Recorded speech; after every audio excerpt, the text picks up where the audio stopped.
What's up, everybody? This is Greg Horry here with another episode of my show, Once It Clicked, where I share in-depth conversational interviews with makers and creators in the mechanical keyboard community and potentially beyond. This week, I'm excited to share my conversation with Liam of Hello Caps. Perhaps best known for his keycap design, the Bongo Cat, Liam continues to push the boundaries of artisan keycaps with his detailed resin writing techniques and his commitment to high quality creations. In our chat, Liam shares his experience discovering artisan keycaps, leaving school to focus on making, and meeting some incredible friends along the way. We covered a lot of ground in our talk, so I'm very happy to be able to share with all of you. Please enjoy.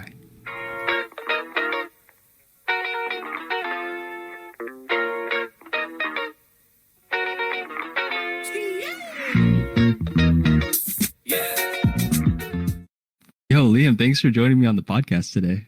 Thank you for having me, Greg. Appreciate it. I've been looking forward to talking with you since you were one of the makers I followed when I first got into making. Oh, really? When I found mechanical keyboards in artisan keycaps community and I saw your art, I was super impressed. And I know you said that it makes you feel a certain way when you hear this praise. No. I mean, I don't mind it in this context. No, I appreciate it in this context. Before we explore your current work, I'd be curious to start at the beginning of your artisan journey. Can you tell me about the moment you found the hobby? Well, I always played video games a lot. It was through gaming. It was more specifically through a rhythm game called Osu or Os or whatever. It's getting more popular now, but it's OSU with an exclamation point at the end, and it's a rhythm game where I don't know, you track circles and you click them to the beat of a song or whatever. And the way people usually do it is they would you'd use the keyboard to input the key presses, and some people would everybody used mechanical keyboards in that, so it made me want to get some mechanical keyboards. So I looked into it a bunch, and I started out with some crappy gaming keyboards. I went through 3 different gaming keyboards before I actually found a decent not gaming oriented keyboard, because I always thought they were more buttons were better, more keys were better, more colors were better, all that shit. I was totally into all the marketing gimmicks and everything. So I got a Logitech G710 Plus with browns, I think. And then I got 2 Razer keyboards, which both broke on me. And then my buddy from high school, we were talking a little bit, and then he's kind of into he's in a bunch of different hobbies, but he wasn't really into keyboards specifically, but he found this website, the website Mastrap, and I thought that it was really cool, and I thought that's where all of keyboard stuff took place. So I bought some keyboards off of there, or I bought one keyboard off of there at the end of 2016. So I don't know, it was December 2016 or January 2017 or something. I bought a Vermillo VB87M, which is a Bluetooth keyboard, and then I loved that thing. That thing was awesome, but then it broke on me. So then I had to go further into the hobby, because it was well, shit, if there's this, then probably something else that's even better, that's also professional looking. So then I found the mechanical keyboards hobby, and then I bought a Leopold 660C. And that was a Topper board, and that was a bunch of money. I think it was $200, and it was a lot of money to me at the time, because I was a little high school kid. So yeah, I bought the Leopold, and then after that I started. Well, during that time I saw all the artisans that were there and stuff, and I took a lot of interest in a lot of the older ones, Clacks and at the time I really liked robots too. That's changed over time though. But yeah, I don't know. I was just so obsessed with artisans for whatever reason. I just thought they were super cool, and I thought the idea of collecting them was super neat. And I used to have dreams all the time about finding keycaps and like being like, oh my god, I have so many bro pots, it's so awesome. But like at the time I was like, I didn't have any money. Like I was super, super like I was just a little kid. So I was in high school, I didn't have a job. The only money I ever had in like my whole life was like I never spent money growing up. I always saved like every single dollar that I ever got for a birthday, Christmas, holiday. I saved all that money. So like this was like the very first time I started like actually spending money was like on keyboards. One thing that I always find challenging is explaining and describing what artisan keycaps are to people who are new in the community. Oh, I don't even try. Well, I guess yeah, I don't really try. Because I was like everybody else when I first started. Like you see these and then you're like, okay, they're kind of cool, and then you go to buy them, and then you can't buy them anywhere, and then you kind of try to see what people are doing to get them, and you're seeing that people are paying like hundreds of dollars for these things, and you're like, that's stupid. This is the stupidest hobby ever. Why would I even try to collect these? And you kind of like write it off for a while, and then like I think it's just a natural process that everybody goes through. Because like I don't think I've ever talked to like anybody who's at least younger who like saw the hobby and was like, yeah, these are worth that. These are cool. This makes sense. Yeah, no, it's just like it didn't make any sense to me when I was starting out. But then like I don't know, over time you just realize like I really want those. They're really cool. So yeah, it's just a slow process. I don't think you can really inaugurate anybody into it. It's just gonna be the same spiel every single time. It's gonna be these are handmade, they're really well made, they're super hard to make, and it's like the same thing all the time. It's like it's a lot of handmade stuff. It's like if people don't want to hear you, they're not gonna hear you, you know? Like maybe one out of every 50 is gonna be like, yeah, you know what? You're right. These are really difficult to make and stuff, but it's not worth it. If someone's immediately opposed to collecting or whatever, you just leave them be. And a lot of people find their way to it. Like it took me a while to go from keyboards to like actually wanting to collect them and stuff. Yeah. So like, yeah, I knew about artisans for a while. I didn't have the money, and then also I didn't really understand it for a while. It probably took me like 5 months or something. Like really want to go out of my way to buy one. And then like some of the earlier sales I joined were like the Key Collective, the they're like bento box theme stuff, if you know that. Is it the encapsulated ones? Yeah, well, yeah. Oh, word. Yeah. So I thought those were super cool because like also when I started, I didn't want any sculpts because I thought the sculpts were ugly. Like 99% of sculpts are ugly. Like I still kind of think that. But yeah, at the time I definitely did not like the idea of sculpts. And that's another thing that I think a lot of newer people need is they need a transition, like a really, really slow, long transition where they go from like Rama works, CNC blanks to like resin cast blanks to slightly modified resin cast blanks to like full on sculpts and stuff. Like it's just a long process for people to get into the hobby. And it's like, and that's another thing that I kind of like about it is that a lot of the people that end up like talking and hanging out with everybody is like people who are just like genuinely really, really passionate about it. Because you have to, if you think about it, like artisans are like a niche of a niche, which like means like the people that are in the community are just like they're equally as weird as you, which is like really cool. Like I don't know, like whenever you go to like a meetup, it's just really, really easy to talk to people.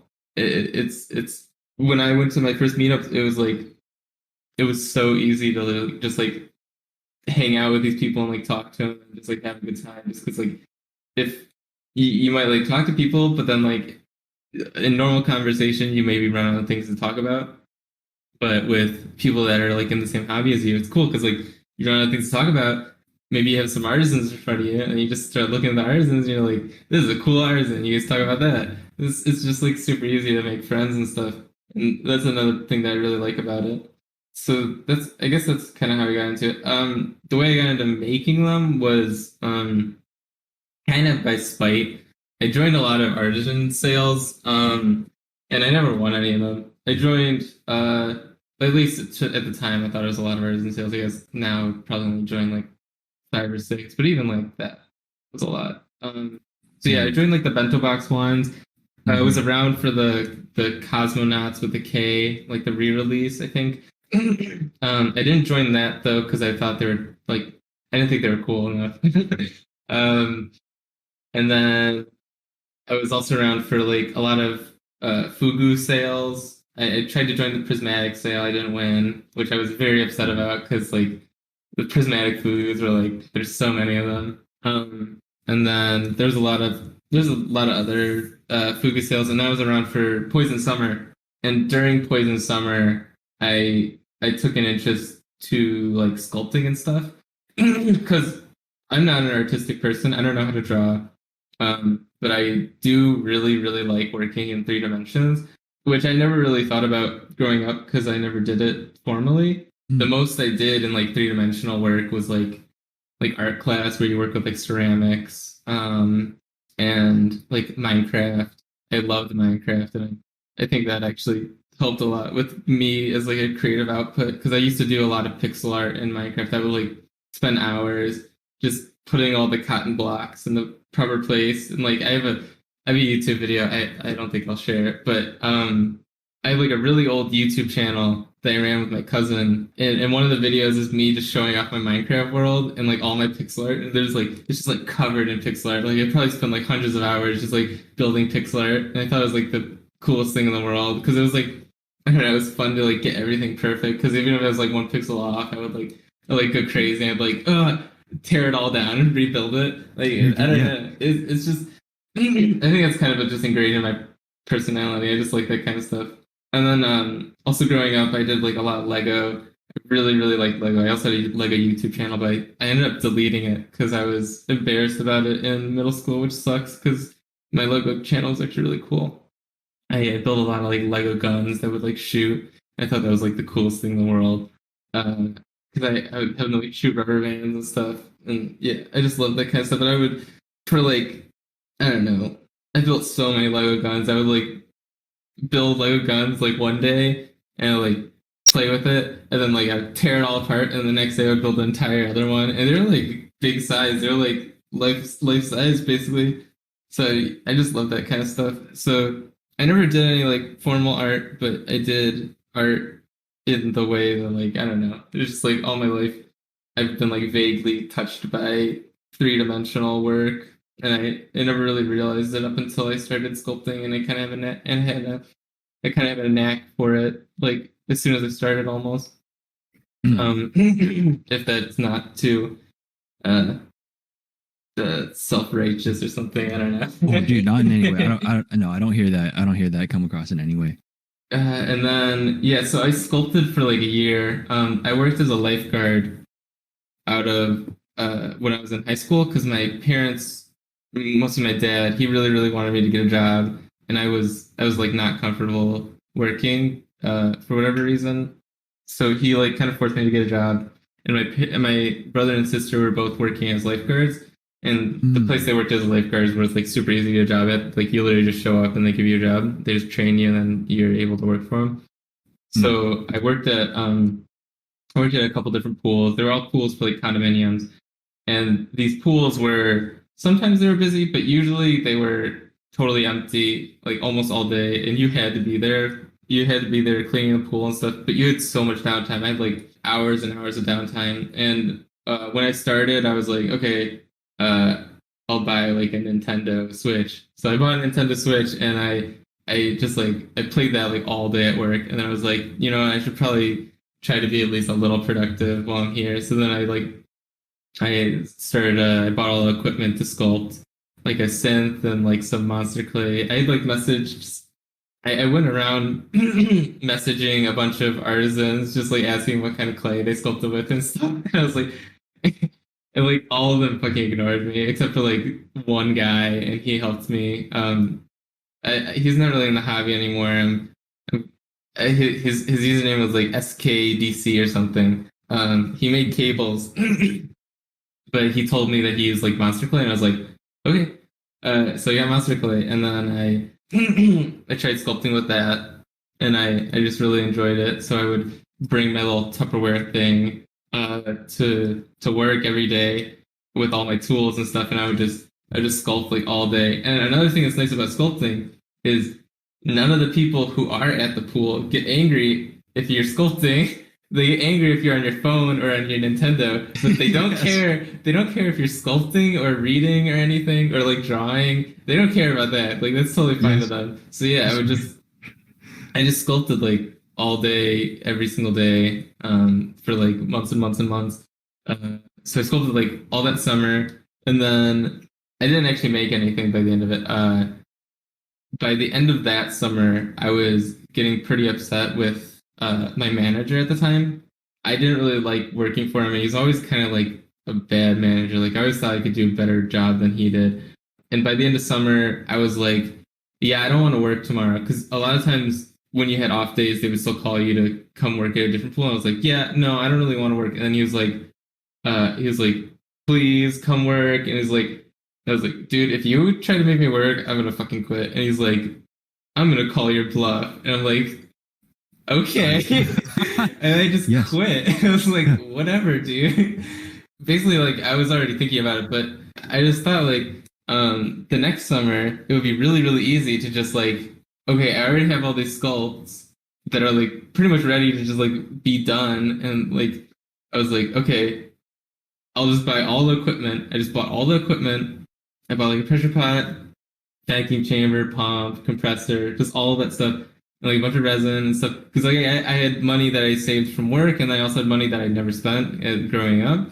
So I spent like I think like 15 to like $200, $2,000 or something on like all this equipment, and I was like, you know what?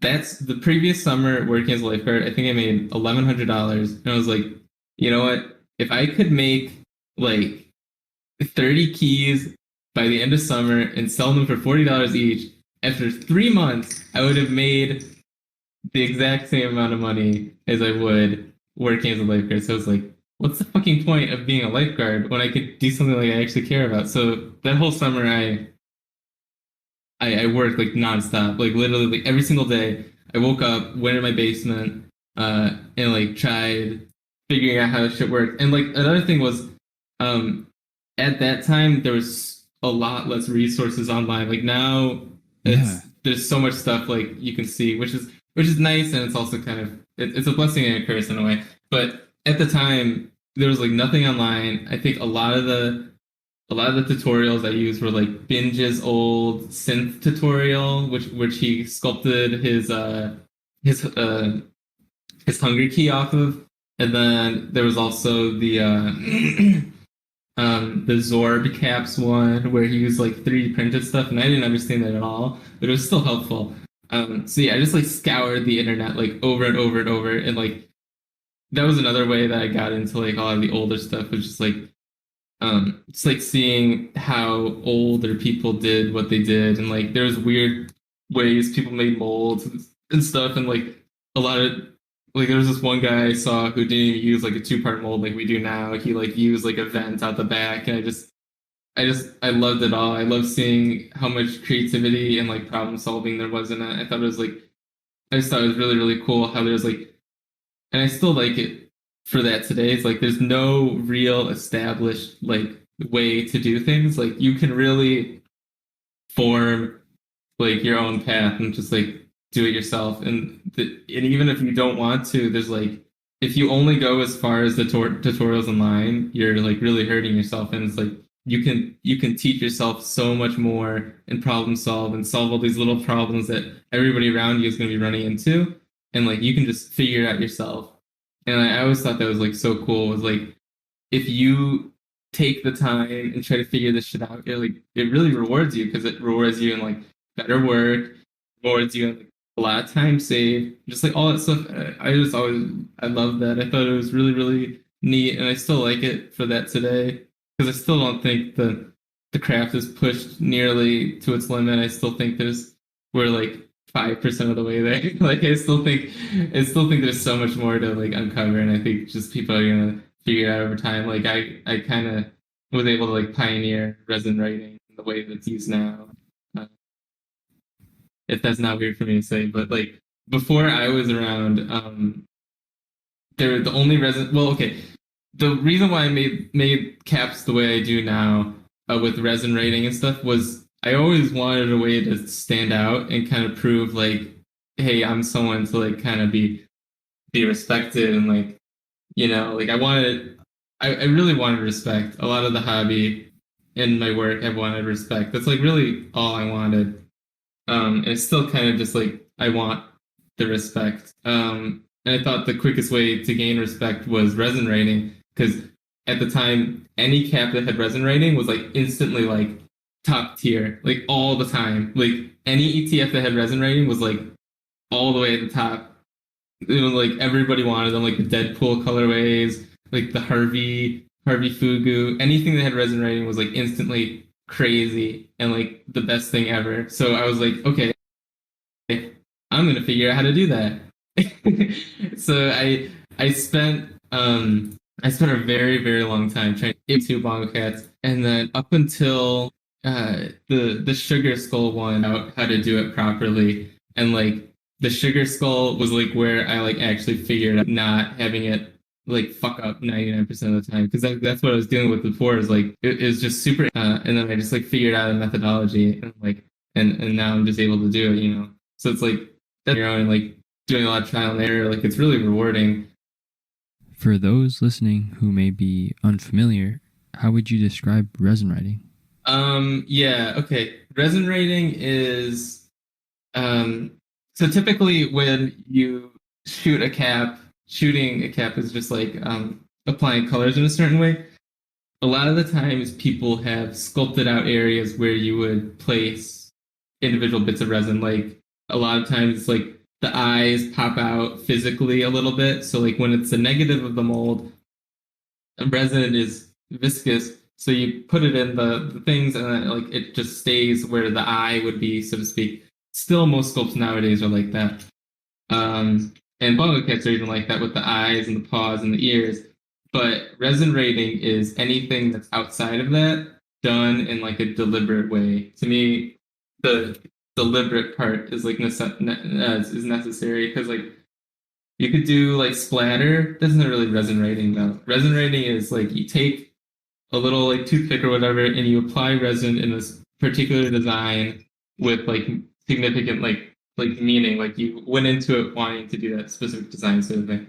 So the stuff around the eyes of like a lot of the bongo cats and like the stripes, like all that stuff is like resin rating, and like the egg face, like the Deadpool egg face, that's resin rating. So yeah, that's kind of just what resin rating is applying colors outside of the bounds where they're really supposed to initially be placed. Hmm. And for everyone listening, we'll be sure to provide links in the show notes to a lot of what we're talking about. And when you mentioned the skull cap, or your skull bongo, were you referencing the Dia de los Muertos drop you had? Yeah. Oh my gosh, people have to see that. People have to see that. The detail, colors, everything. Yeah, that was kind of like my. I just wanted to really show off. I'm trying to make it a tradition now where every Halloween I'm gonna try to do a different variant of it just to like show off and like it. I don't think anyone's come close to the detail and resin rating to that cap, which I'm very proud of. And that's kind of the whole point of that cap is just like I really just wanted to show off and like if anyone didn't respect me before, then like fuck you, look at this. You're definitely showing up with this.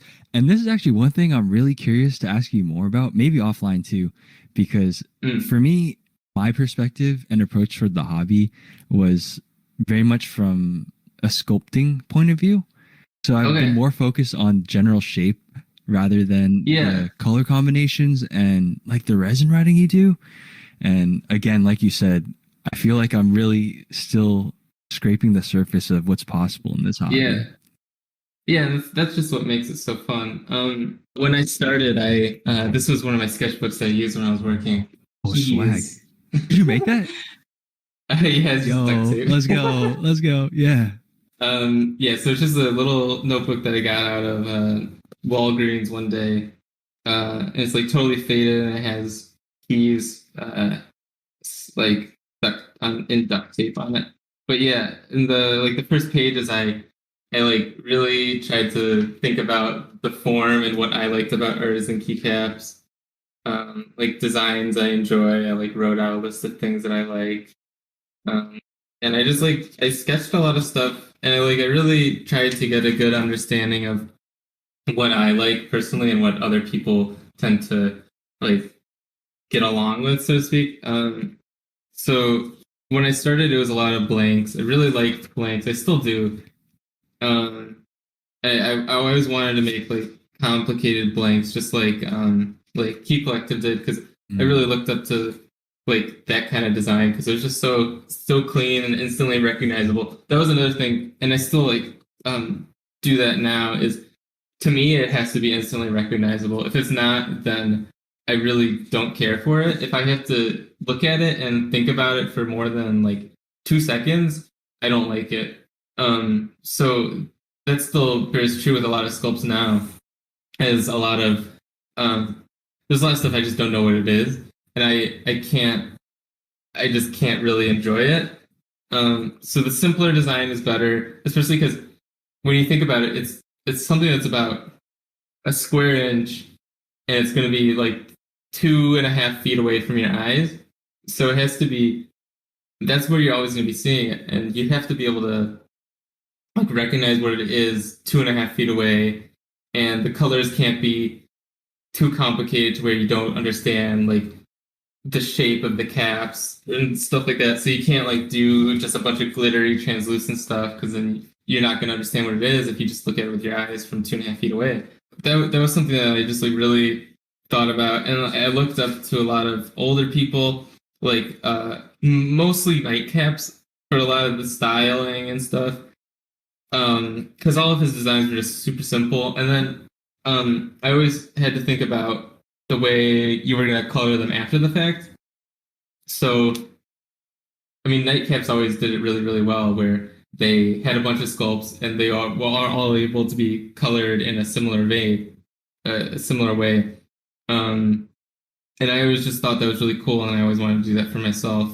But yeah, I have just like a little notebook of a lot of stuff that I tried teaching myself, and a lot of sketches, and like I have a lot of sketches of like I have like the original sketches of like the Fukatsu, which was I worked with Nightcaps on. Oh yes, Um, yes. I can try to find them. They're really like dinky because um, I don't know if people know the story behind the Fukatsu thing, but I was just starting out. I think it was April or March of 2019. And I posted in like KB Artisans all the time, and Nightcaps was in there every once in a while, and he saw the Schrodinger, and he just really liked the Schrodinger. He thought it was super cool. Him and I ended up working together in Seattle, or not in Seattle, in Washington. He said that he had saw the Bongo Cat before, and he like didn't love it, but then when he saw the Schrodinger, he's like, "It's a perfect sculpt." And I always thought that was like a really cool phrase, was perfect sculpt, and I've always wanted to make more perfect sculpts. Yeah, so like there you can see that's like the original. Like it's so bad, but like my brain just doesn't It's work not in 2D. Yeah, yeah. Yeah, so it's just like a really crappy drawing. But when he said that he wanted to work together, uh, my mind like instantly I was like, oh fuck, that's awesome. What am I gonna do? And I didn't want to do something standard like I thought a lot of people would do, where they maybe give the fish ribs, or something like that, and give it organs. I never wanted to do that because Schrodinger's.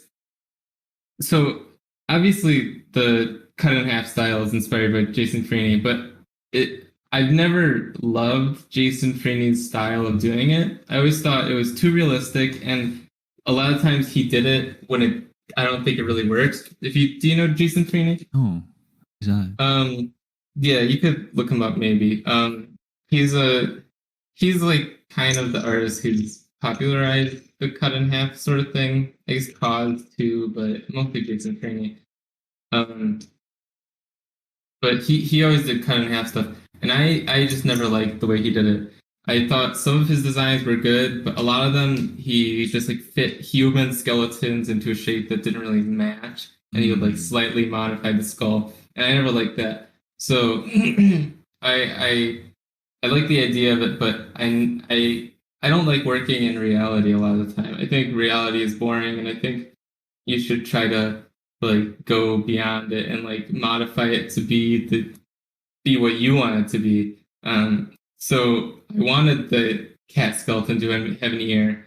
I didn't care that cat skulls don't have bone ears. I just thought it was cool. So I just did that. And then I only wanted it to have three teeth because I thought that looked best. And then the bone arm, I just thought was funny. It was cool. So I just did the bone arm, and like the eyes of cats don't look like that. The skulls don't look like that whatsoever. I just thought it was really cool, and I thought it fit the cap. And I people have told me before, like, you should sculpt the whole thing to look like that, and it's like I don't know what it would look like. I didn't go into it thinking about what the rest of the quarter of the cap would look like.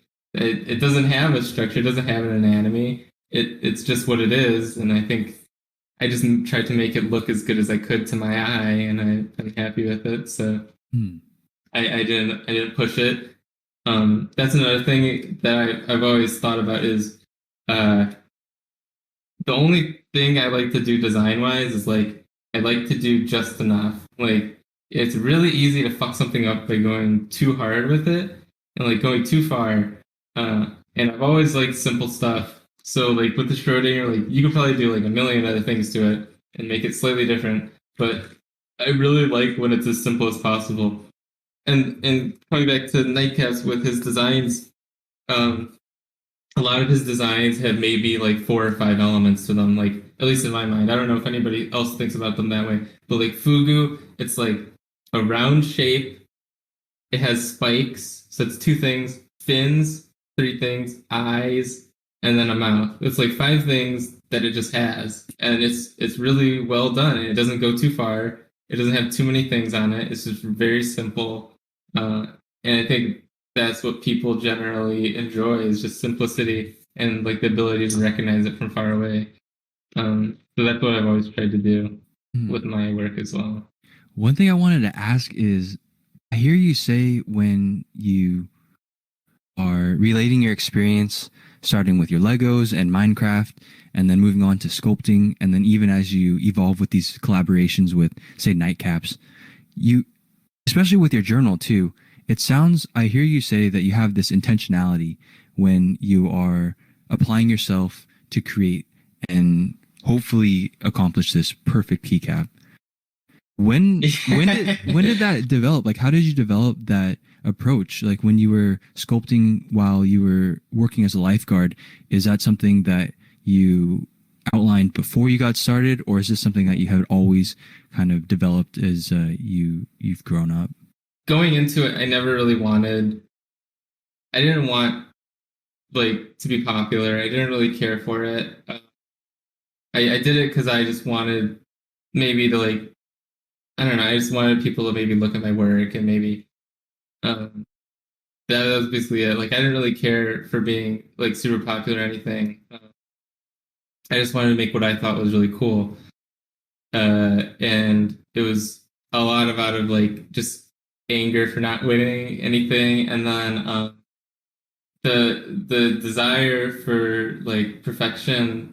I think was born out of like the beginning when I a lot of the it's just like a desire for respect, really. Like I guess I don't know. I guess I'm finding out some weird stuff about myself today. But yeah, I just wanted people to like look at my work and like give me the respect that they've given so many other people before me. Like everybody looks up to like Clack and Gaff and KWK and Nightcaps, and I've always wanted to be like among them as far as an artist went. So I've always wanted to make something that's like perfect. Hmm. Uh, and yeah, and then also just like it's a lot of it's out of respect for the people who look at me. I guess is like I have a big enough audience that like I don't want to release something that's like not something really, really cool. Like why would I release a sculpt that's like maybe not finished? Uh, just like all that kind of things.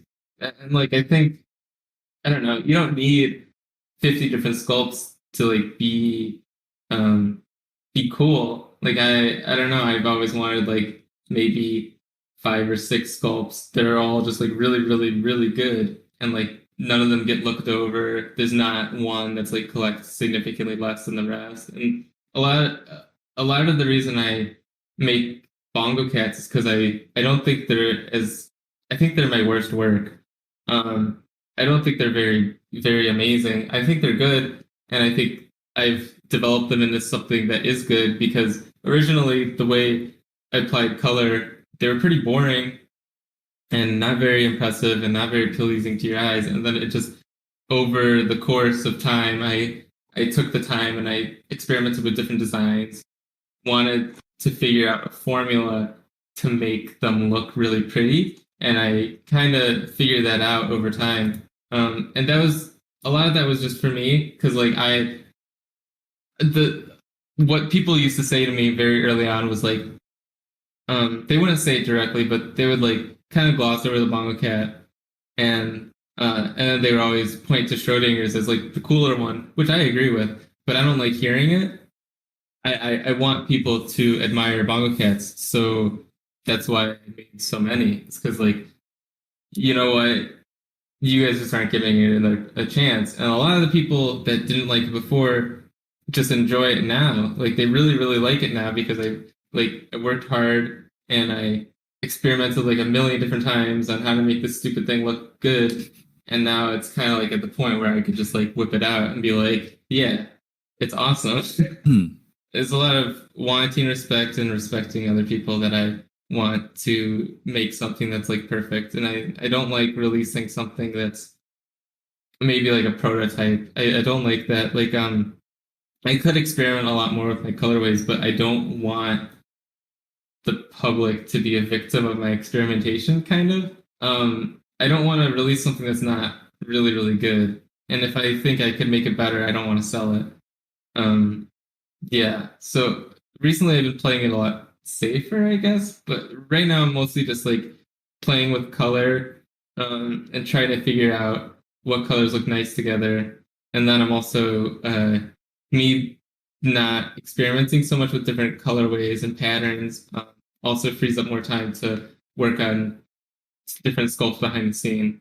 You mentioned two things that I really am curious to hear more about.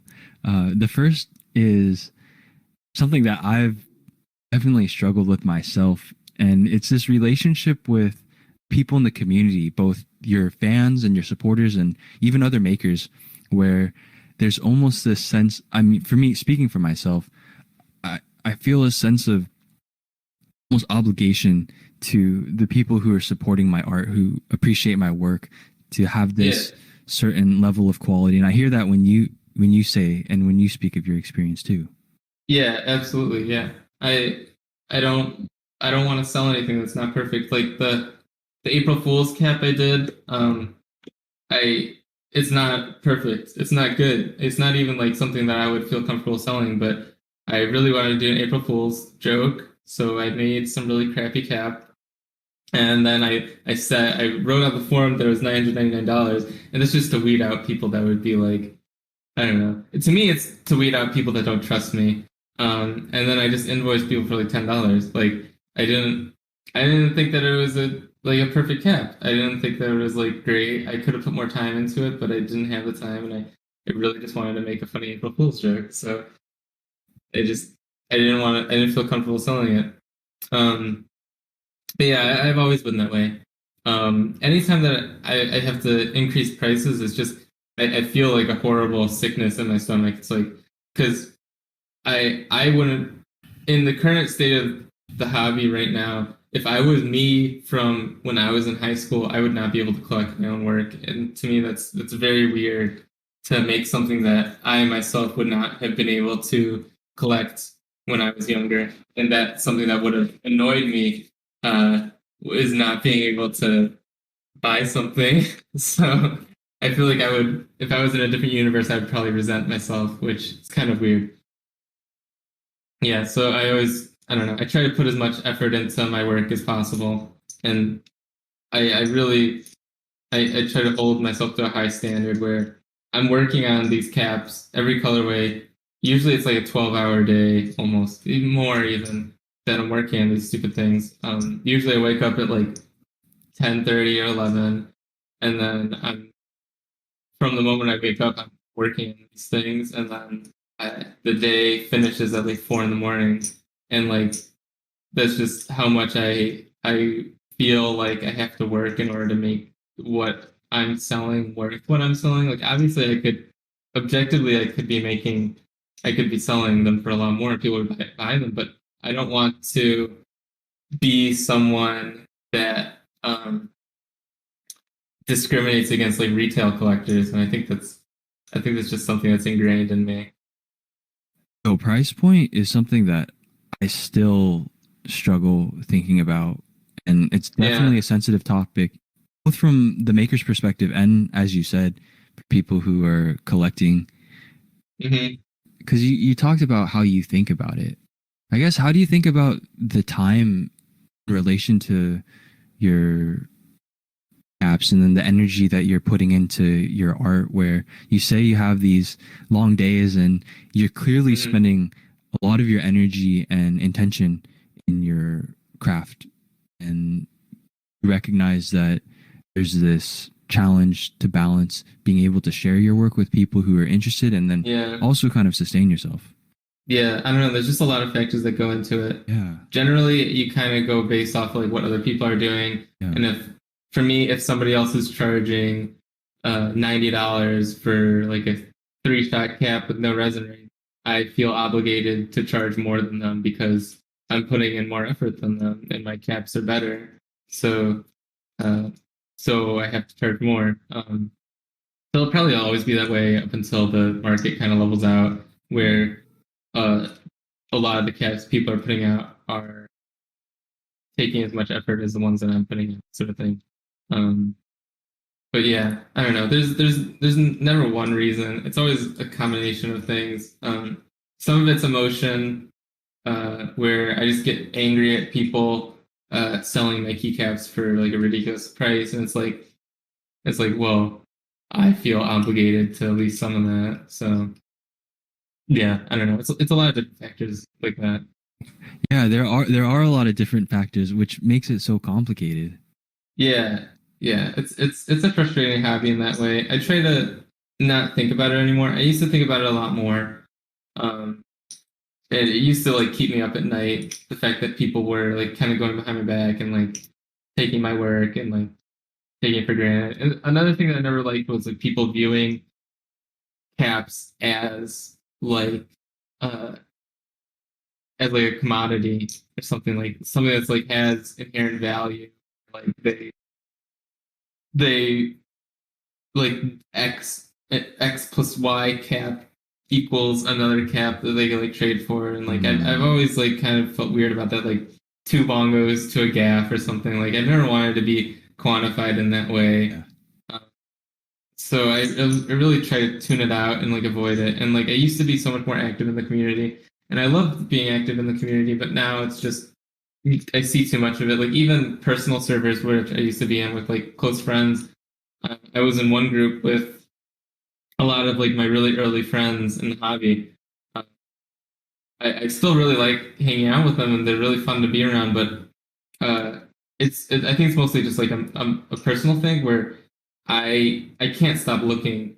Um, I can't stop looking at people like treating my caps like they're uh, like a commodity or whatever. Hmm? I, I I always look at it and it always makes me feel bad, and I never enjoy it when like one of my friends is like, bongos were worth what now? And it's like, yeah, that kind of messes with my head because like I don't know. And then like another thing is like that I've experienced is people that you are really close with, um, that actually sell your caps, and like that's a really crappy feeling when you just want those people to respect your work and like respect you as a person, and like your work is really an extension of yourself. So it's always crappy, and it never feels good when that sort of thing happens, but it always happens because I guess it's inevitable. But yeah. The nature of aftermarket, especially within the mechanical keyboard community, is another challenge that may not have an answer and really may not need an answer, but Yeah. it has its impact. Yeah, I think it's just something that'll hopefully change over time. Right now, the hobby is just growing too much, too fast. And I think over time, the people will figure out faster ways to make keys. They'll maybe employ people. Like eventually, the people will get closer to meeting demand, and it's just inevitable for the time being. Is that the market's horrible and it's hard to collect stuff, and maybe you have to kind of be friends with the people who are making them in order to get the cap, and that's kind of how it goes. It sucks, but that's just how it is. Yeah, it's really interesting being in this space, especially as you say, since it's growing so much, especially over the past couple of years.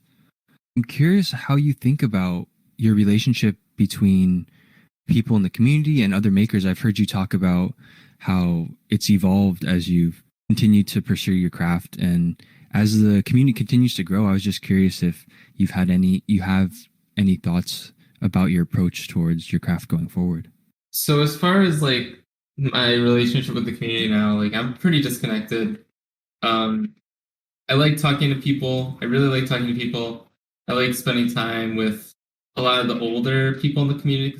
A lot of the older people are just like really, really laid back about a lot of stuff. Like and obviously they have their moments, I guess. But with older people, they generally have a lot more patience to collect, and I wish that was just something that was more common now. A lot of people are spending a lot of money on caps that just came out, whereas like in a few years they're going to be, or like even like 1 year, they're going to be a lot easier to get a hold of, and they just have to have like any patience at all. Like maybe it's just people want the shiny new thing and then they're going to move past it themselves. But I wish that was more commonplace. Is that like a more acceptance of like, hey, I'm going to be in the hobby for a long time. I'll just collect stuff when I get the opportunity. I'll make a list of like the stuff that I really want, and I'll just wait for it to pop up. Because like that's what I do. As I there's a set from Nightcaps that I really liked, which was Clam Bake, and I kind of just, I mean, obviously it's gonna be different for me, but I think for most people, if they have like a good, like friendly group that they hang out with in the hobby, it's easy to just be like, hey, I'm looking for this. If any of it pops up, just let me know.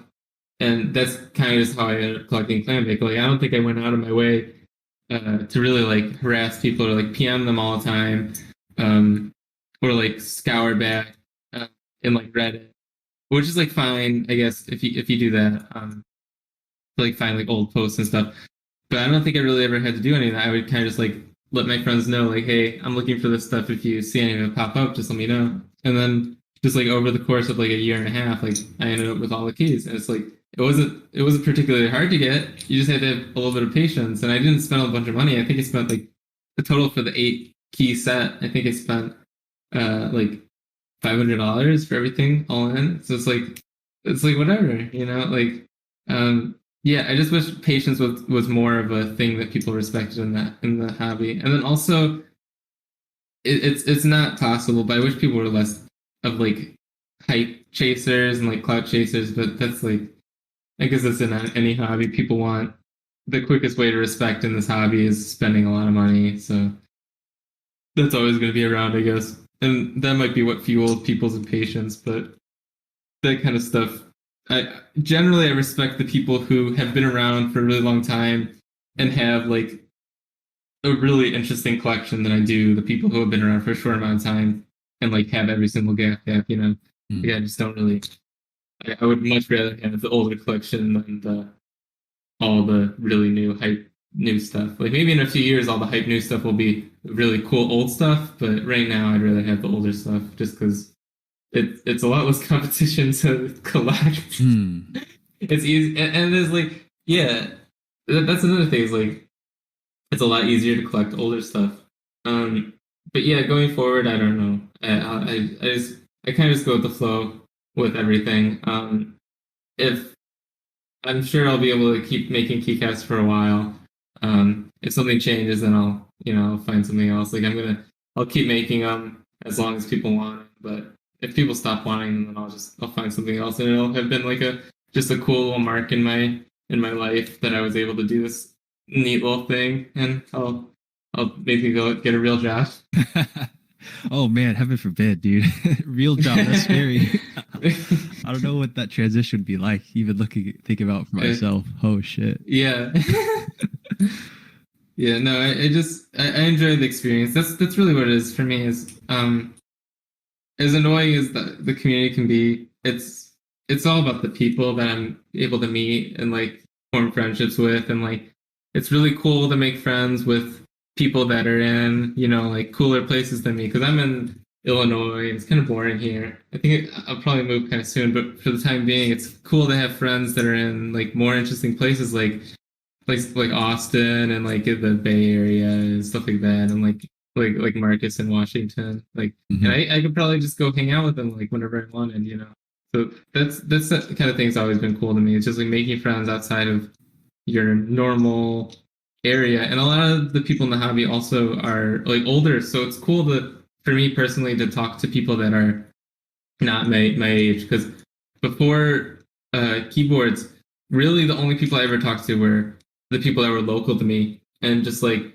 all had the same exact lives as me. They all grew up in the suburbs, and they all played video games, and that's pretty much all I ever had experience with. But now I'm able to talk to a lot more people like that just have like interesting lives, and maybe everyone went down different paths, and they all ended up in the keyboard hobby, which is pretty freaking cool to me. So I just like talking to a lot of people and like hearing what they do and where they're from and like how they got into it and all that stuff. It's just a cool way to make friends. I feel you. There's Yeah. something really beautiful about the positive aspects in this keycap mechanical keyboard community that brings people together. Yeah. Yeah. It kind of sucks. It kind of got thrown to the wayside because of like COVID and everything. Yeah. But once meetups start popping up again, I do think the community will shift in a way. I really hope the first few meetups are like smaller, not only for like safety, but to I think people will meet more people if the meetups are smaller. If it's like something as big as like, because I'm sure we could at this point host a mechanical keyboard meetup that's like 5,000 people, and I'm sure people would actually come. I hope it's lower. I hope it's more like 200 or 300. I hope there's just more of them, because I think that'll give a lot of people just opportunities to like really see what the hobby's like.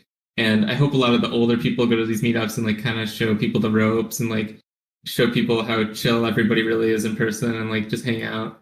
And then I hope that's kind of like what I'm holding out for in terms of like shifting the perspective of the hobby. Because right now it's crappy because I think it's just an echo chamber. It's really hard to realize that there are people behind the screen, and there are people that you're trading with and everything. So yeah, I hope going forward there's a lot more meetups, and I hope a lot of people go to them, and I hope a lot of people meet a lot of interesting people, and I hope they get to go to cool places and just do things outside of their comfort zone and everything. Because I just think that's the coolest part of the hobby is all the people. I agree. You mentioned Yeah. meetups, and I'm a bit ashamed to admit, but I've never been to any meetups or conventions, and I think as we spoke before we recorded, kind of speaks to how like my early approach was really focused more on kind of myself. But I hear you say like all these amazing things about meetups, being able to connect with other people and just get a different perspective of the hobby. How else, or I guess I was just echoing what you said, and wanted to ask, or what do you like about meetups? But it sounded like you had already answered it. No, I could go more in depth to it. Yeah, I'm curious. So my experience with meetups was I've only been to a handful, not very many at all. When I started to go to meetups, when I started wanting to go to a lot more meetups was when like COVID started to happen, which really sucked. Because I was originally planning on like traveling all over the country and trying to like just meet a bunch of people because I just always thought that was so cool. Um, so my first experience with meetups was a Chicago. Well, I guess if you count mini meets, I was so if you guys, I don't know if people know. So there's a little bit of like a Chicago crew, I guess. It's less so now because Teffy's in Wisconsin, but there's like a little Chicago crew, and I went to school at the University of Illinois in Urbana-Champaign, and one of the first person I ever really hung out with was a guy named Neo Jonathan. He's less active in the community now, but he's still around. Um, and him and I just hung out and we like got coffee and we just talked about keyboards for a little while, and that was really fun. But it was maybe like a little awkward, but it was whatever. And then pretty shortly after that, we found out that there was a decent amount of local people, not specifically in Champaign, but in Chicago. There was like a lot of people that we currently talk to in Chicago. Like I talked to Teffy and DJ Suede, and I didn't really talk to JQ very much, Joey Quinn, but they're all like older people in the community. They've been around for a while. So they invited me and Jonathan up to hang out with them, and they just invited us into their home, and we just got to look at their like crazy collections. Because at the time, I think I had like 7 caps. It was like something really abysmal, and like there was nothing like particularly interesting. It was like the coolest cap I had was like an Earl from Hungerworks Studios 4x4 sale, um, which I thought was like the coolest cap ever. And then I like got to see all their collections, and they had like to me it's just like unfathomable amounts of caps, and all the caps were just so cool. So yeah, that was my like first real experience, just talking with people and like just hanging out and talking about keycaps, and like the one of the guys there, Joey Quinn, he just like knows everything about Clack, and from him like I was able to like just admire Clack's older work, or Clack's just all of Clack's work a lot more than I did before, and it's just cool and like inspirational almost to see that kind of things, like see all these old stuff and like see how much it really impacts the people that are collecting it. Um, yeah, on just like a really, really like deep level, like these people just have like so much of an intimate connection to these things that they collect, and all the things they collect have stories, and like I'm sure that's the same with a lot of people. Is a lot of the caps you have are just like there's a story behind almost every single one, where it's just like a lot of them are just sentimental now, and they represent like a whole person or experience or something to you, and it's just like it's almost like a better version of a like a picture book to me. It's like maybe like coming back to talking to people about keycaps, like when you're just hanging out with them, like maybe you ask like how'd you get this one, and then the person just like is able to open up and be like just tell you a whole story about how they got it, and like just like cool stuff like that. And then yeah, so that was like a really really cool experience. It was like super eye opening to hang out with all those people, uh, and then pretty shortly after that there was it was KeyCon 2019. Was it 20? Yeah, was it 2019? It had to be. It was in New York. It was wherever the one in New York was. Um, and that was like just by far like one of the coolest things ever. Because previous to that, like very shortly before that, Marcus Nightcaps had contacted me about wanting to work together, and it was like it was gonna be my first time like meeting him in person and just like hanging out with him. And then he actually, I don't know, I was like super prepared. I was super prepared to like be like very professional because I like really didn't know what the guy was like. I was like, and he texted me. He was like, "You should come with us to like a some like Chinese place or something." I just thought it was probably like really fancy because like these guys are just like so like The elite, cool yeah. and like everything. Yeah, like elite. And I was like, should I bring something nice to wear? And he was like, no, man. I'm like, yeah. So that was just really cool. It's like I'm sure it's different for me just because I was just like really lucky to be able to um like have some sort of experience. And like I don't know, I had like Marcus like say he wants to hang out with me, so like that was like instantly like a lot of people like thought I was cooler because of it, and like he invited me to shit, and I was like it was really cool. So I'm sure not everyone's gonna have that sort of experience, um but yeah, I just loved being at the meetup because it was like it was it was in New York. I'd never been to New York before. New York is really cool. I think it's a lot nicer than Chicago. Mm. So yeah, I went with a couple of friends. We all stayed at one place, and that was really fun. It was like a nicer place, like an Airbnb in like New Jersey, and that was really cool.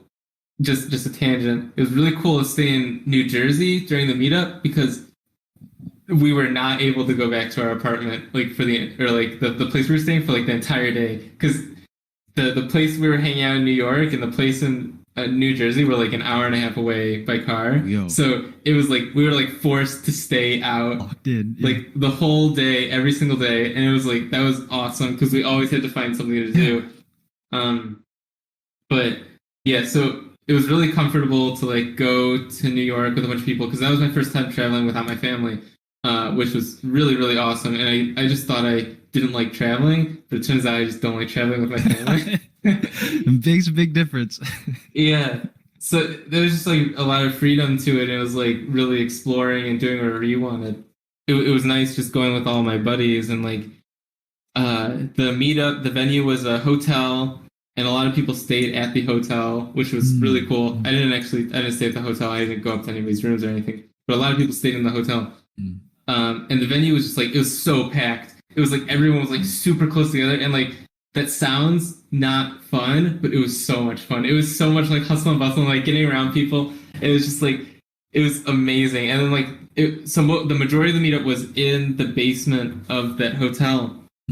And it was really artisan focused, which I was like amazed at. Was there was so many artisan vendors. There was as soon as you walked into the basement, there was Binge on your right, straightforward. Or I think there was I don't know if it was either Lividity or it was a CYO caps like to your front right, and then there was Kellen and Colin, and then there was like a little further down there was like the Key Cult table back before Key Cult was like super expensive and like all that stuff and like super well known. So like I got to like pick up the Key Cult NO2 and I was like, this is really cool. And I guess I talked to the guy for a little bit, so that's kind of neat.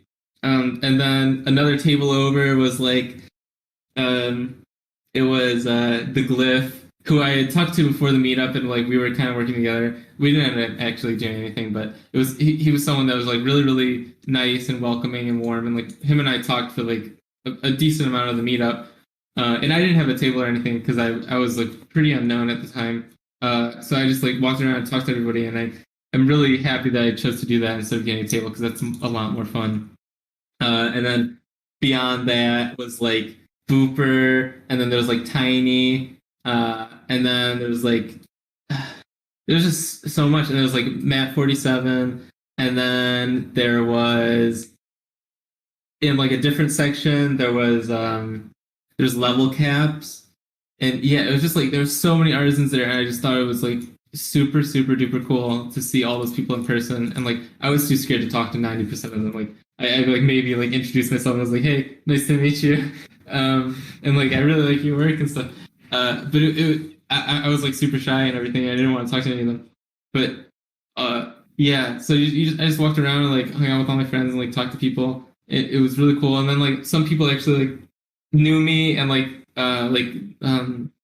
think it was Ron Tool. I still kind of talk to him a little bit every once in a while, but he was someone that was like really into my work at the time, and that just like blew me away. And I was like, I brought everything, so I'll just show you it. And then so I just like kind of stood there and like showed him all my caps and like let him play around with them and stuff for like 30 minutes. And it was like really, really cool. It was like cool having someone that was so interested in my work. And then down in the basement, I wasn't old enough at the time to drink, but there was like a bar and like people were having drinks down there. And then Marcus nightcaps showed up, and then the second he saw me, he like gave me a hug, and I was like, oh my gosh, that's the coolest thing in the world. Because yeah, he's just like someone that I always really really looked up to. Well, another thing that was really fun was like the basement was just like it was totally like humid and hot and gross. It was awesome though, because like you there was 2 levels, so it was like downstairs was all like the vendors and all the stuff, and then upstairs it was like totally air conditioned and cool, and there was like a lot more space, and there was more individual people's collections. Yeah, upstairs like individual people's collections and keyboards, and there was like no space because like it was a hotel. It was like a hotel lobby. There's no space to like put stuff out, but that was like really cool because like everything was super jam packed together. Everybody had to figure out how to make everything fit on the table. And I'm sure if you look back and found some pictures of that stuff, it's just really really cool to look at. And then Armendez brought like 4 of his like 10 by 10s, and I just always thought that was like a meme that guy collected so many caps. But no, he just has like a billion caps, which is like so cool. And I only got to talk to him for a little bit. Yeah, it was just cool. And there's some people like brought like their kids. So I got to talk to like some little kid about keys for like a little bit. It was like kind of cool. I just got to meet a lot of cool people. And then like the meetup itself was really cool, which is like kind of rare for like the actual meetup to be cool. But there's just a lot of energy and stuff, and it was really fun. And then when the meetup started winding down, I went with like Marcus and a few other people to like go back to their place for a little bit to kind of like figure out what was going on. And like there, I was like sitting on the same couch as some guy, and like I didn't even know who he was. And then I was like, "So who are you?" And he's like, "I'm Novice." And I'm like, I don't know if you know Novice, like Blood Caps, the guy who makes like Janus and stuff.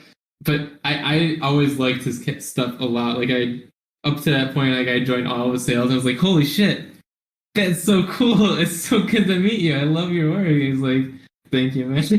He's just like the chillest dude in the world. And yeah, so like Marcus was in a like nice loft, just like shooting people with Nerf guns, and then we went out to get food with like a bunch of people, and I didn't really have anyone to talk to while I was eating, but it was cool just being there, because all those people were like old hats, and I didn't really like, I never knew how to interact with like the older people who had been around for a long time, just because yeah, I was always intimidated by them. And then after the meetup, after the food, we went back to their place, and a bunch more people came. We all hung out. Yeah, it was just really really cool. It was a really great experience. That was like the first like big meetup I had ever been to, and it was like the coolest weekend of my life. And then the next day, what was really cool was there was a toy convention in town. So just like purely by luck, there was like a big toy convention thing happening, and a lot of the people from the meetup the day before went to that toy convention the day after. So you would walk through the toy convention and you just see a bunch of people that you saw the day before, and you just like say hi and what's up. Yeah, so that was cool. And then what I thought was really funny was so that day, like I was still like very new. I was very unfamiliar with interacting with a lot of like other makers and stuff, because I just respected them so much. And I was talking with Binge.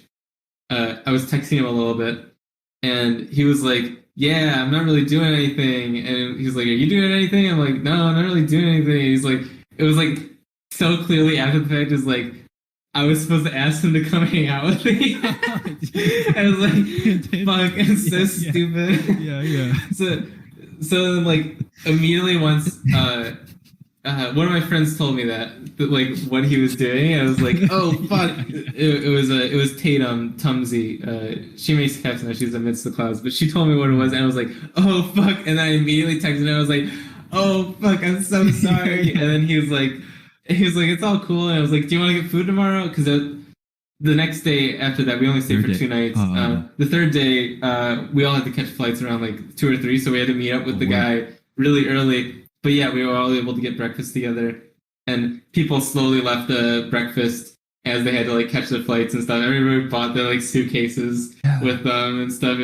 So that was really cool, and we just got to talk and have breakfast and like hang out. And he like asked me about my work, and I asked him about his work, and that was really cool. And then like after the breakfast, we still had a lot of time to kill, and we just all hung out for like 3 hours just in the hotel lobby, like the same hotel lobby, just like talking about keycaps for like a really really long time.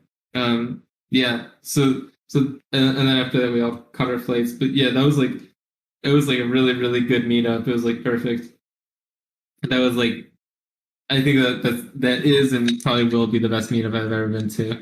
Um, just because like everything went so perfectly. It was really really cool. After that was a lot of smaller champagne meetups because when I was going to school, I didn't really go out of my way because I just assumed most of the people in the hobby did not go to my school. But it turns out like a couple like really active people went to my school. So Neo Jonathan, who I had met before, I thought he was the only person that went to my school.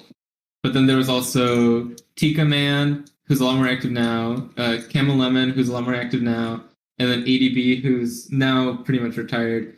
But they were all like really into it at the time.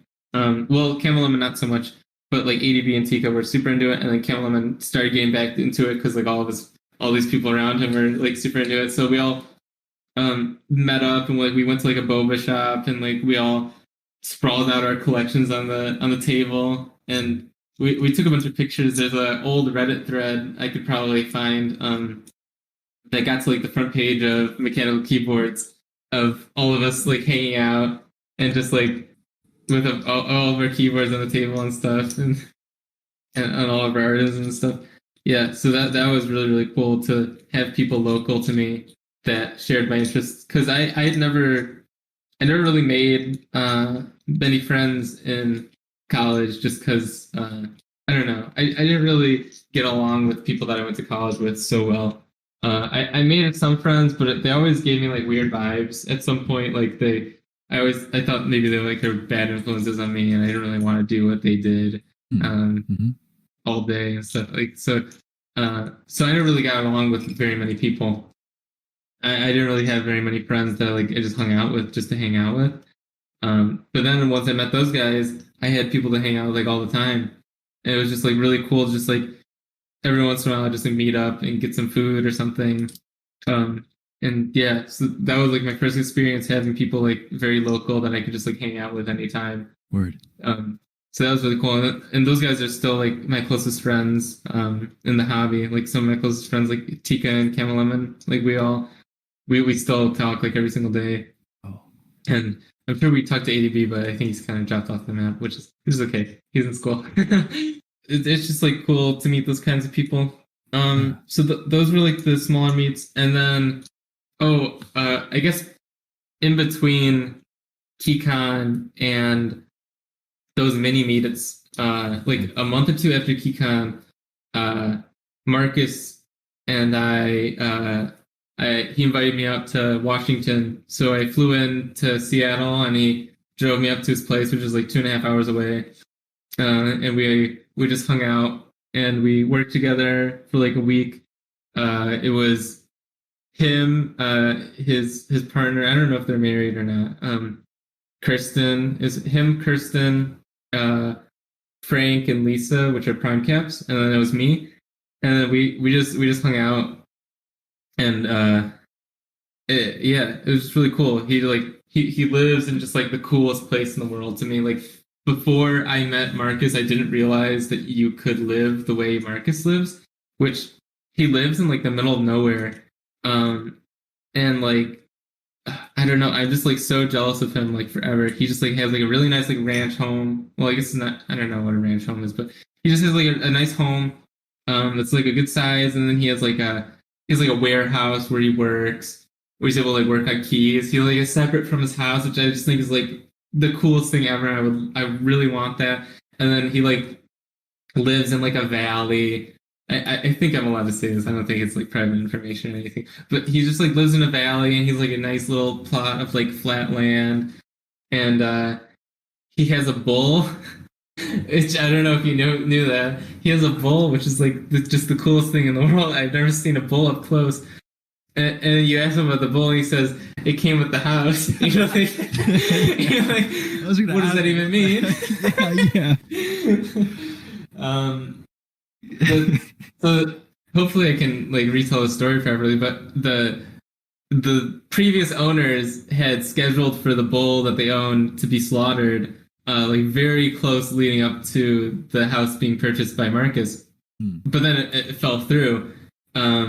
So they didn't get slaughtered in time to like sell the house. And then so when Marcus was buying the house from these people, they're like, okay, we can give you the contacts to the slaughterhouse or whatever. And then he's like, why? He's like, I'm just gonna keep it. Oh. He just kept the bull. Oh. Yeah, his name is Clyde, and he feeds it bananas and watermelon. This Clyde the bull. Yeah. Yeah, it's super. It's just super chill. He's just chill. he's the chillest fucking dude in the world. Yeah. So he picked me up in his like nice his big old van. So we just drove and we just talked about like his life and like my work and like his work. Just like for the whole like time, and I thought it was gonna be awkward, but no, we just like we made really nice conversation for the whole trip up, which was awesome because like my greatest fear was like the silence when we were driving just sitting next 2.5 hours to his place. Yeah. But yeah, he's just like lived like a really interesting life. Yeah, and his place is just like super cool to work out of, and then like it was very chill. Like we didn't really do that much productive stuff, which I liked. It seemed like he was pretty uh not interested in talking about keys, which I liked. He's really community oriented. He really likes the people. And obviously we made some keys. We made a decent batch of stuff. We made some like super small batch stuff just as like experiments. So like I made the Fucthulu, the spaghetti and meatballs Fucthulu, which is like my favorite one ever. It's just like my brainchild. And then we also made like the bacon and egg face, which was prime caps, and that's where the albumin was born. And then there was also like the Lisa needs braces, which had like a ground up bit of like Lisa from Prime Cap's tooth, which is really gross. And then there's also the Kobayashi Schrodinger that Marcus cast, which I thought was like the biggest honor in the world, was to have Marcus cast one of my sculpts because he's just like so legendary and like everything that he does. So I just thought that was like really cool, and it turned out amazing. And yeah, so we made like a decent amount of stuff, which is really fun. And he kind of showed me the way he worked, and I really think if it wasn't for Marcus, I would not be around making stuff, because before I saw the way Marcus had done stuff, I was like, I was able to make like 10 keys a week, like 10 keys a week where every single day was working and every single day was working on the same keys, where I would pressurize between every single shot, and every single cap I had done was like 9 different shots. So I would have to wait. I could do like 2 shots every single day. And that was it. So each key took like literally a week, entire week of work, maybe even more, all to end up being like, be like 10 or 13 total. And then a lot of times what would happen is I would get the colors wrong, and then I would have to throw them out just because I just didn't want to sell caps that weren't perfect. So yeah, at that time I was making like literally like next to nothing. So before that I was living in my apartment in Champaign, and I think I was paying like $400 a month in rent, and I was like worried like all the time that I would not be able to make monthly rent just because of how slow everything was going, and like how, I don't know, I was just like afraid of being homeless like all the time, and like having to go to yeah. So around that time, like I don't know, there's like a lot of shit going on in my life. Like around May or something. I'm totally going off on like multiple tangents here, but there was a lot of stuff going on in my life around May, and I was very unhappy with school. I was always really not a great student. I didn't like studying. I don't like studying things that I don't find particularly interesting, whereas I love studying things that I do find interesting. Like I really like making keys, and I like learning about design and like all that stuff. So I love that, and I could listen to the videos on that all day. and I do listen to videos on that all day because I just think it's so cool. Um, but yeah, at the time I was very unhappy with my school. I had gone to school for engineering, which was, I'm sure I could have made work, but I was not happy making work. So I was living in a dorm with my roommate from the previous year since I was sophomore in the time I'm currently talking about. And I was living with my roommate. My roommate was driving me crazy, and I was like just growing crazy just because like I was very unhappy. So I was like, whatever. I think I had like, I don't even know. I think I had like $1,000 to my name at the time, and I was like, okay, whatever. I'm gonna find a new place to live, and I'm gonna move out, and I'm going to just figure out how to make it work. Um, Wait, so sorry to interrupt. Just to place you, when you're in uh school now, how long after was this from so when you were lifeguarding? So, so I lifeguarded. I always get this mixed up myself too. Um, I could probably just go off my age. I don't even. I have a really hard time keeping track of the years. So okay, so 2018, I was a freshman in college, I think. Okay. And then 2018, I was a freshman in college, and that's when I released Plague Doctor. And that so I never so I was not working as a lifeguard when I was in college. I was working as a lifeguard up until senior year, and then the next year I decided to not do lifeguarding and just try to do keys. Mm. So in 2018 I was a freshman year in college. And then the following year I was a sophomore. And then so that's when this is. So it was about halfway through my sophomore year when I started to kind of like lose my mind because I was living in a dorm. I was just really unhappy with everything. Yeah, so I just decided to be like, okay, whatever. I'm just gonna figure out how to make it work, I guess. So I like found some really crappy apartment, and the crazy thing is, I found an apartment in Champaign. Rent is generally really cheap, but I was I was picking up I was trying to look for an apartment when there like nobody was really looking for apartments, so I was trying to find like some good deals. It was like almost halfway through my sophomore year. So like nobody was looking for apartments, or it might have been like slightly after halfway. So yeah, nobody was looking for apartments. And then I had found this one place that was like really, really nice. It was like brand new. It was just built, it was just finished like within like the last month. So they didn't have any people living there, and they couldn't find any people to live there. And it was 2 bedrooms, and it was like $750 a month. No, it was like 820. And then I messaged them, I talked them down. I was like, I don't know if I can make 800, but could you guys go lower? And then they were like, we can go down to 750. And I was like, I was still at that point, I had like literally no money. And I was like, fuck, I can't do it. I was like, shit, I cannot live there. Because I could maybe make 2 months rent, or like I could do security deposit and then 1 month's rent guaranteed. Yeah. And I wasn't sure if I would have any money after that. So I was like, okay, I can't do that. I'm sorry. So I messaged the person. I was like, sorry, I can't do that. And then I found some like super, super shitty apartment. It was like a studio apartment that was like, you walk in, to your right is like a couch, to your left is the kitchen, in the corner is my work computer, and then there's like a really small bedroom and then a bathroom. And it was like, and it was $450 a month, and I had to make it work. So like I just figured out how to make everything work. And I was just able to do that, which is like, thank God. And like when I was living there, I was even less tentative to like my class and my workload, my classes and like my workload. I was really unhappy going to school. So I was like, I'd rather be really poor and doing what I enjoy than I would be doing fine, but like very unhappy. I would much rather be poor living in this shitty apartment for the rest of my life than I would doing engineering school. So I withdrew, and my dad freaked out at me, and like my parents have like never really supported what I do.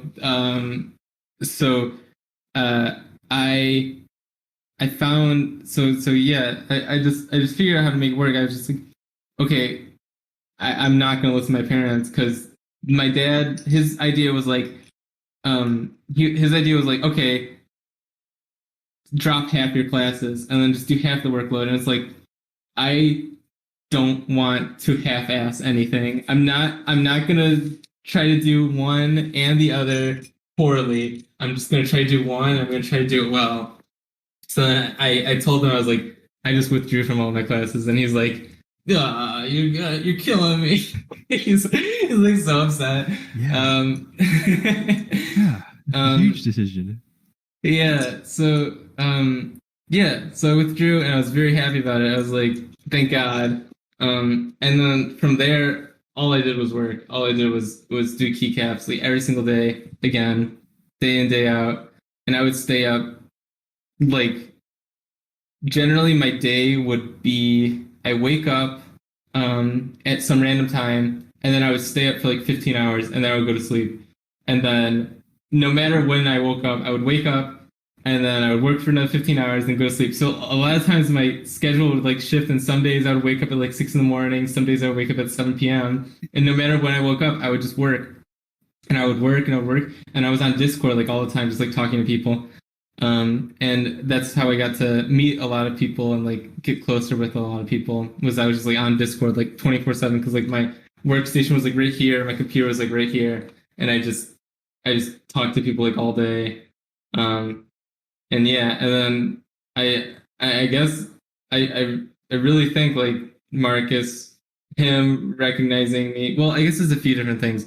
It was Marcus recognizing my work, and then it was also it was also like some bigger collectors like Mayan and Dougie, which are two collectors out of uh, Taiwan and China and Taiwan and Hong Kong respectively. So they gave me a lot of encouragement. Dougie offered to commission me for some caps, some Sailor Moon bento ones to match his like wife's new keyboard set.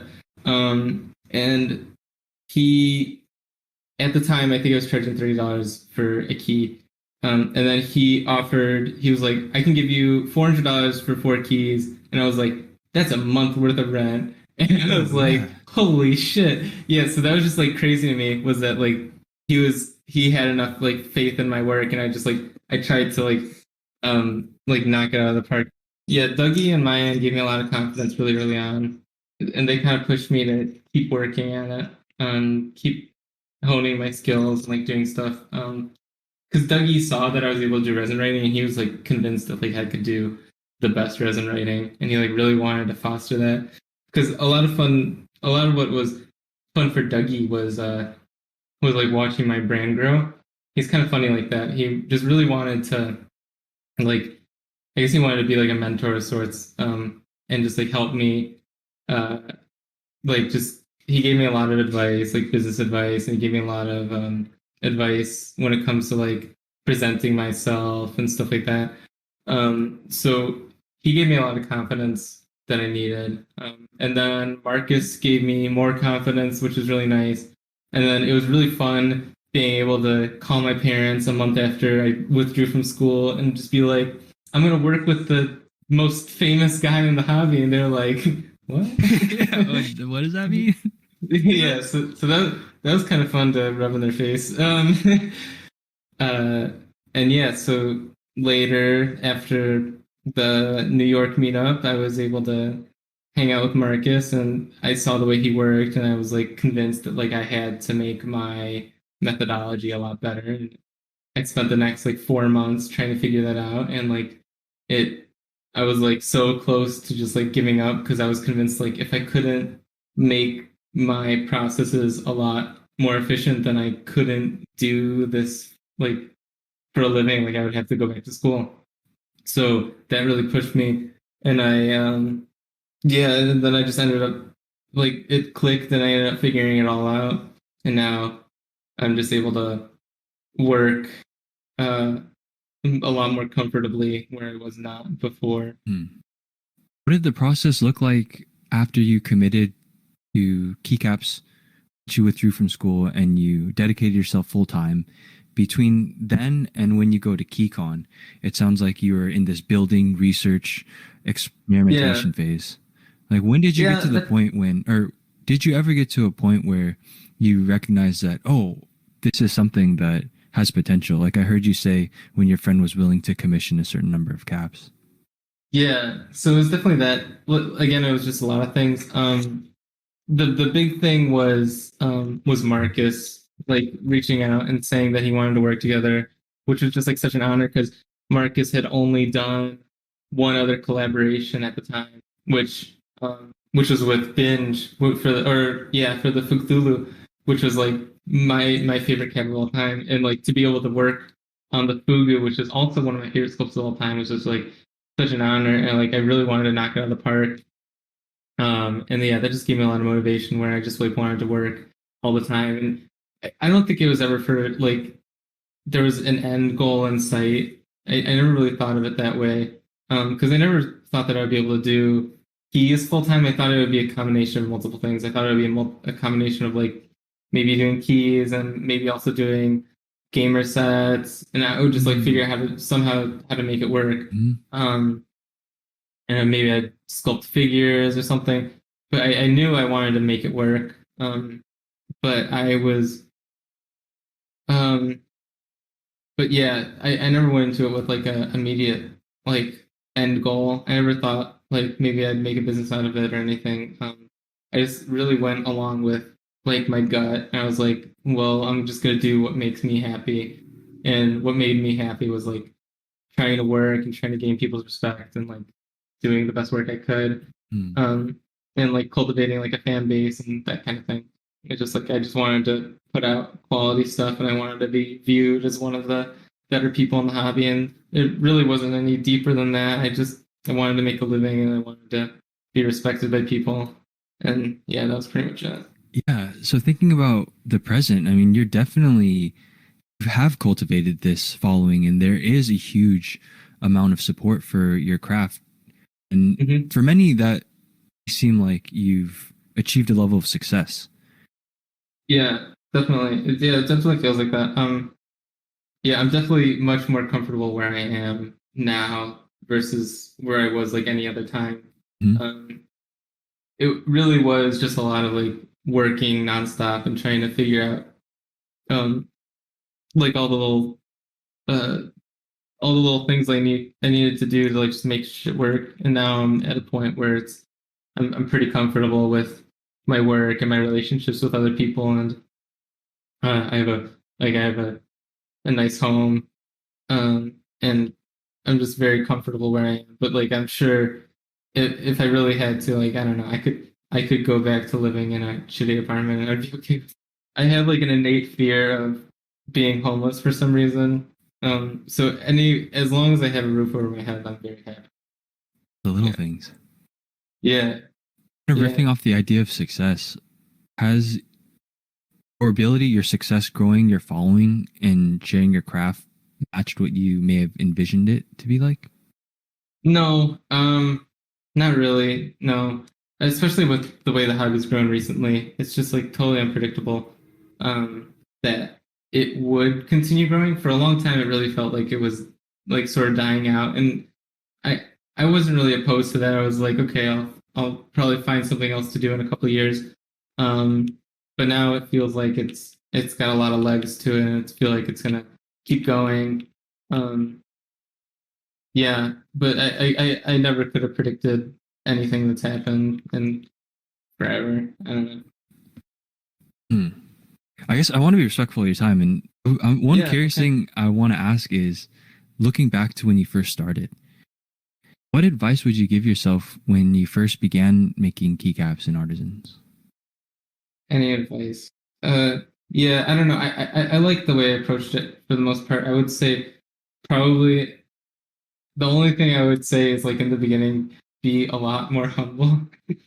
Yeah, the only advice I'd probably give myself is like when I started out was to just be more humble. But I think it was a case of like Dunning Kruger, if you know what that is, like where you start out with something, you become very confident in your work and like your ability to do that thing. And then as you learn that you know nothing, and it goes way down, and then you slowly go back up as you like figure out that you really don't know anything. And I think that that's what happened to me in the beginning. Was I really thought I thought I was like a prodigy or something when I started out, and now I realize like not so much. And now I respect it a lot more, uh, and I'm much more. I try not to like say things that people might imagine come off as like kind of not humble. I don't know. I try to stay humble as I can. I hear you when you first said that you feel you've only really scraped like the first 5% of what's possible for this Yeah, hobby. I'm curious, yeah. how does that feeling affect, or does it affect how you think about your future in the hobby?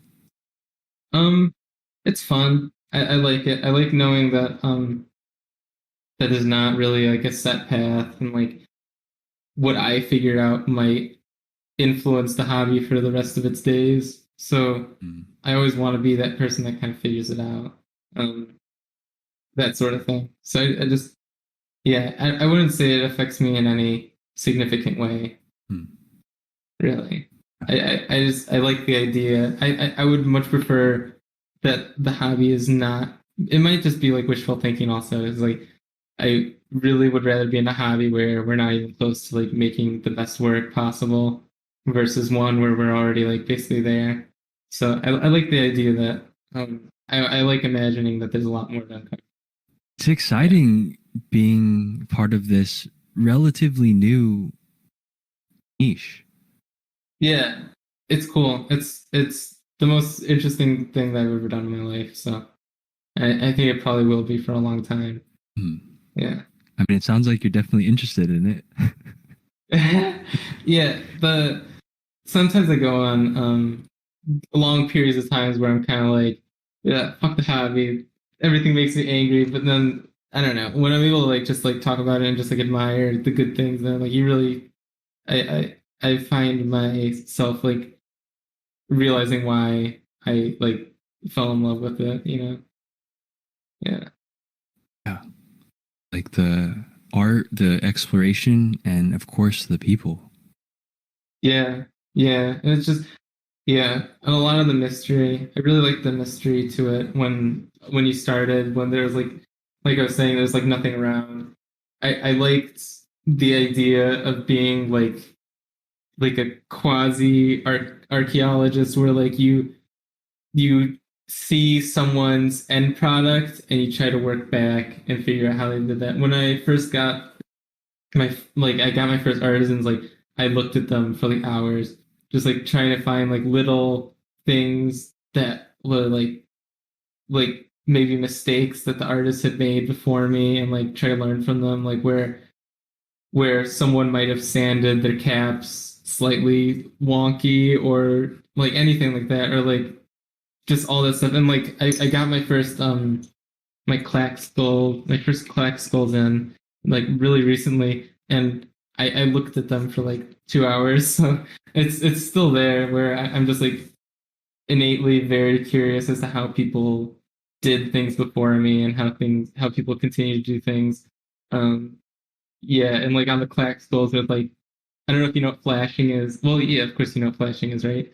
Um, where like you put together two molds, and when you undo it, there's like a really thin sheet of resin. Yeah, so that's flashing, and like where you look at like the clacks, and there's like flashing in places you wouldn't maybe expect it to be flashing. So it's like he must have had molds that were designed in a certain way, and it's like um yeah, so it's just like little things like that just make it very interesting. And it's like always like a little mystery, and I'll never know the answer to it. First of all, because I would never ask, because I feel like that's maybe more of like an older thing, is that I don't like asking how people do things, because nobody used to say how they did things, Hmm? and I like figuring out myself just out of like pride. Hmm. So I would never, even if I had the chance, I would never ask Clack like how he did his molds or anything. Like I would want to figure it out on my own. Hmm.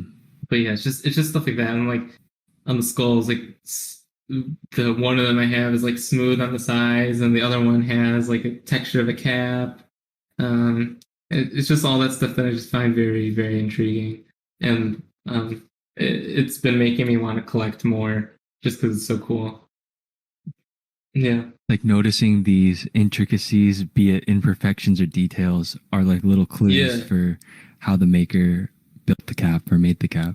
yeah, exactly. And it's always imperfections that I find much more interesting because if everything was perfect, you wouldn't be able to learn anything from it, I don't think. But when someone messes up something, then you're kind of like, okay, how'd they mess that up? And how could I avoid messing that up? Or how could I maybe make the same mistake? And that leads you back to like how they work personally. Mm. So it's just fun to think about for me. Mm. I'm very much a problem solving kind of person, which I've realized. Uh, I just like thinking about that kind of thing. And even now, when I see like prime caps is a good example, like I might have asked before how they do certain things, and they're very secretive, so I knew they weren't going to answer me. But like I'll look at their newer stuff, and I'm like, okay, how'd they do that? And could I do that too if I tried? And sometimes I can, sometimes I think I can, and sometimes I'm like, no, I don't have any idea how that's done. And like that's just very intriguing to me, is that people are still pushing it.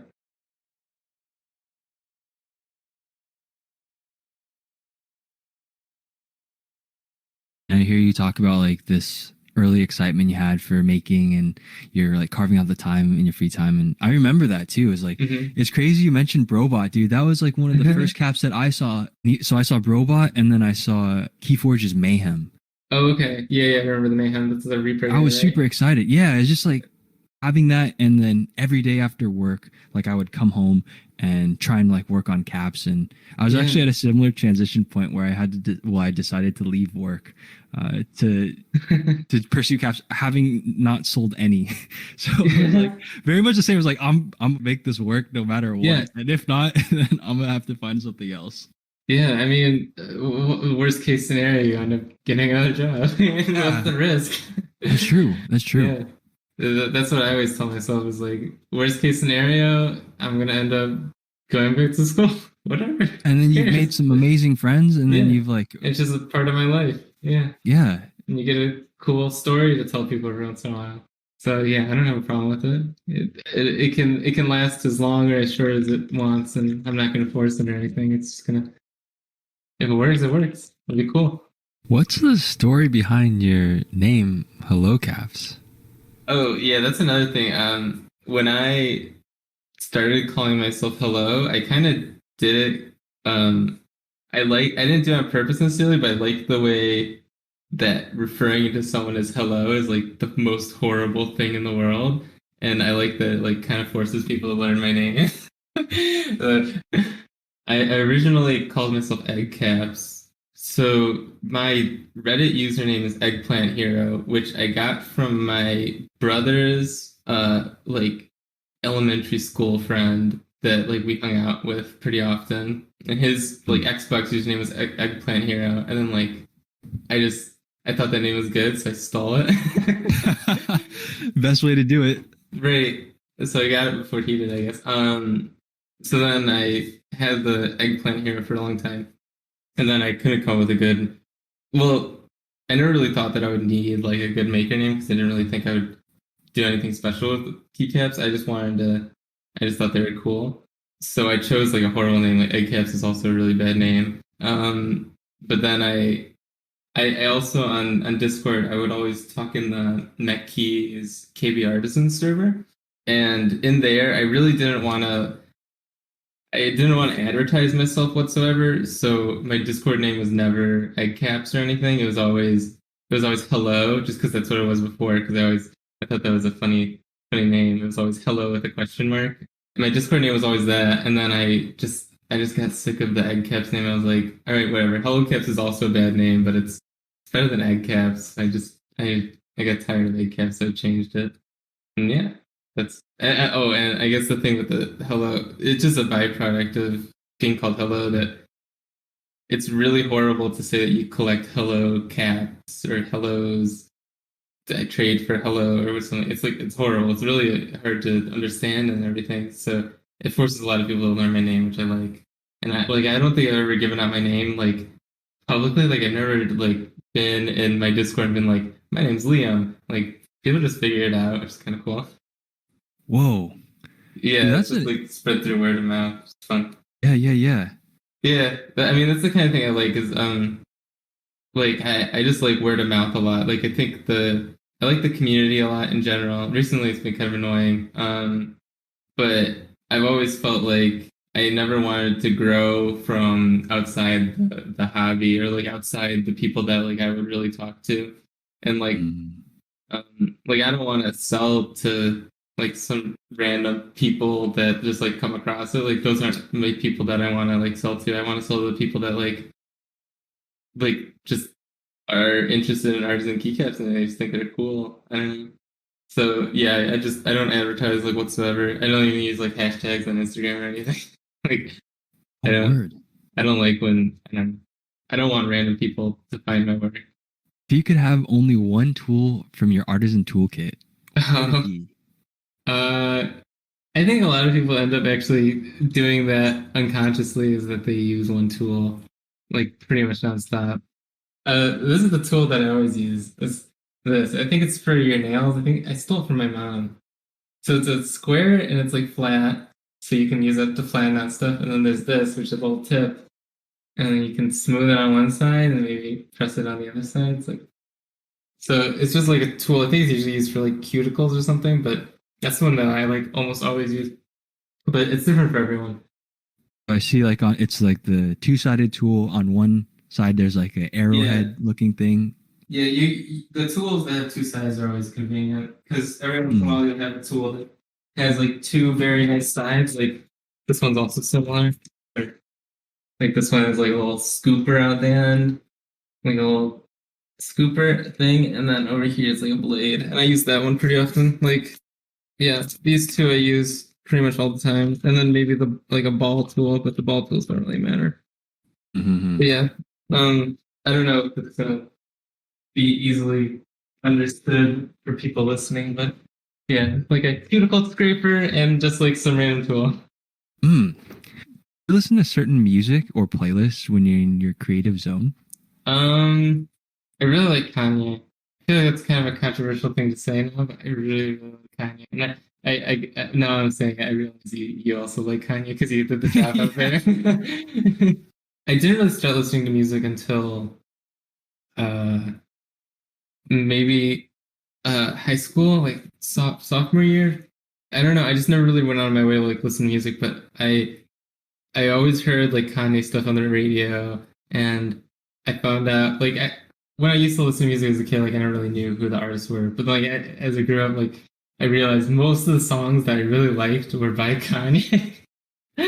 So yeah, so it was like My Beautiful Dark Twisted Fantasy. Like a lot of the songs in the album were like playing on the radio and stuff, like Stronger and like Runaway, stuff like that. So it was a lot of that stuff. Like I really like early Kanye, and then I also like I still like later Kanye. Like the Pablo is probably my favorite album ever. I think.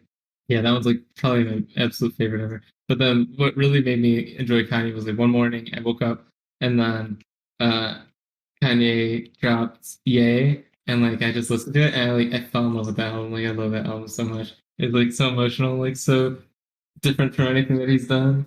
And like after he released that, like a bunch of other albums came out, like almost like back to back, like Daytona and Yeah. and then Daytona Kids See with Pusha T? Ghost. Yeah, and then Kids See Ghost. yeah, and then Kanye produced on all those albums. Yeah, so that like really made me like fall in love with Kanye, and now I just like he's by far my favorite artist, and I pretty much he's like my default thing to listen to. But usually when I'm working, yeah, when I feel like getting motivated, I usually listen to like Kanye. But then when I'm working, I'm usually just like watching like podcasts or I'm like watching YouTube videos and stuff like that. Yeah. Yeah, you mentioned that you would watch things either keycap related or videos while you're working. What kind of Yeah. podcasts or videos are you watching? A lot of them I watch is like going over older artists, like maybe like Michelangelo or like Jackson Pollock and stuff, like and like looking into their work and like what kind of persons they were, just to, like, I don't know, it's just cool to learn about. Um, I don't see myself being like that, but I do enjoy hearing about like their stories and like what kind of stuff they did in their lives. So I like that stuff a lot, and a lot of other times I'll just listen to like fun stuff, like I really like video essays. I like videos that are like 20 or 40 minutes long, just like really long videos because I don't like changing them all the time. So I'll Mm-hmm. listen to like a lot of video essays on like movies and stuff like that. It's And a video then essay. Sorry. the video essays are just like long videos, like explaining a certain topic. So I'm sure you've seen some. Maybe they're not titled that specifically, but like maybe some will go in depth and uh, talk about a specific subject, like a point in history or like a specific person or like maybe even like drama. It doesn't really matter. Just whatever it is, just long form videos that explain a certain topic, and you kind of just like you get to learn and like hear a story. So I like that kind of stuff when I'm working, and a lot of that stuff you don't have to watch, with which is a problem with a lot of American TV, which I don't really watch a lot of American TV when I'm working because you can't just listen to it. A lot of it's visual. So, Yeah. but the funny thing is, anime is very easy to listen to versus watch because they just say whatever the fuck they're doing. Yeah. Oh, that's a good point. Oh, Like yeah. I'm gonna use my sword on you now.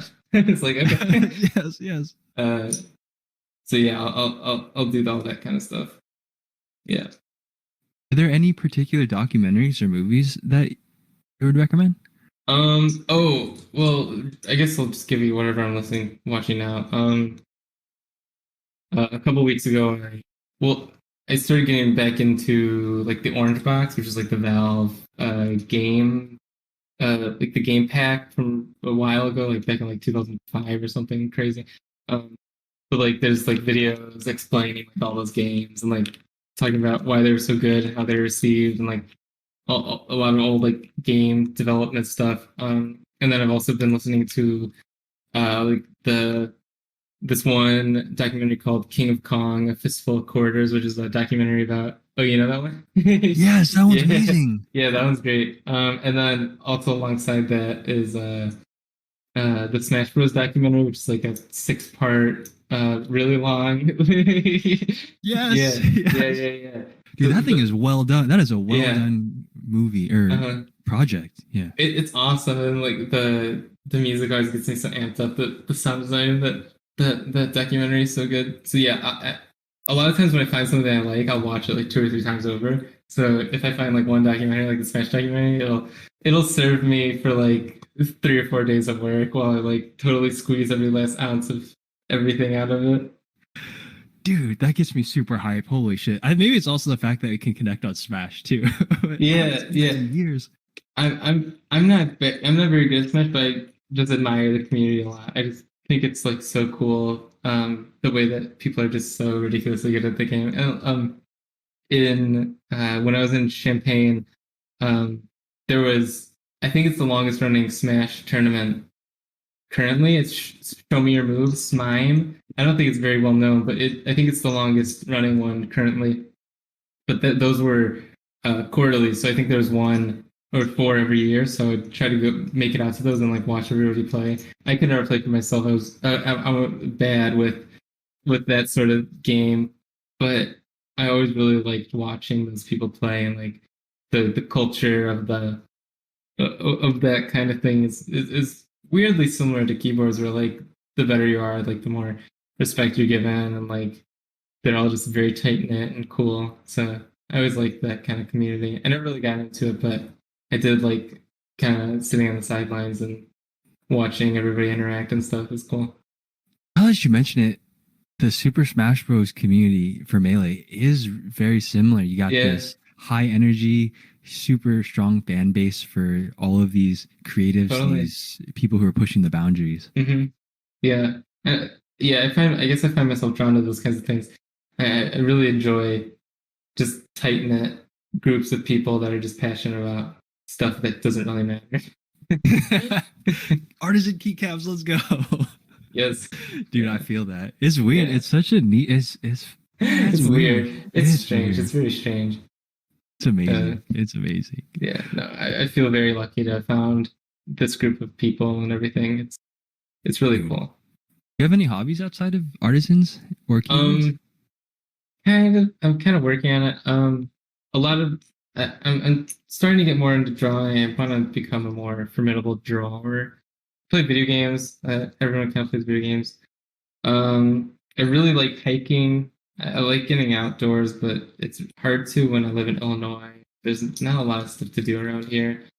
Um, but yeah, I'd probably say that's most of it. I don't have a ton of free time at the moment, which kind of sucks.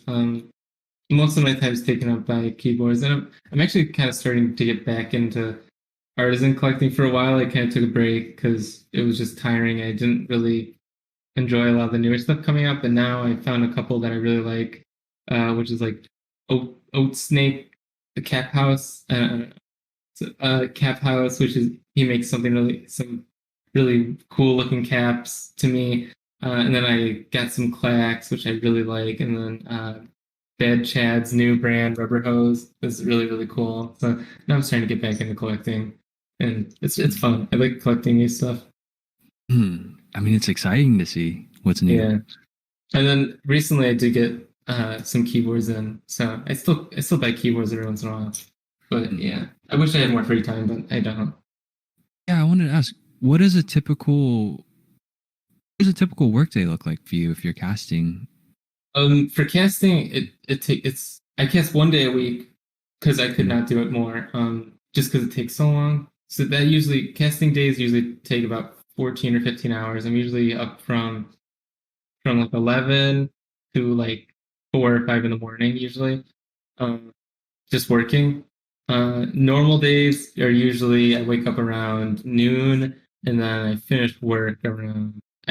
The thing with caps is there's always something to do, but I usually cut myself off around. I do stuff within the day and kind of like slack off a little bit, but I'm usually up finishing up work from anywhere from like 10 to 1 usually, so usually pretty late. But I don't mind it. I like working. I think it's fun. Um, and a lot of my work time I like watch shows and stuff, so it doesn't really feel that much like work. It's just stuff to do. Yeah.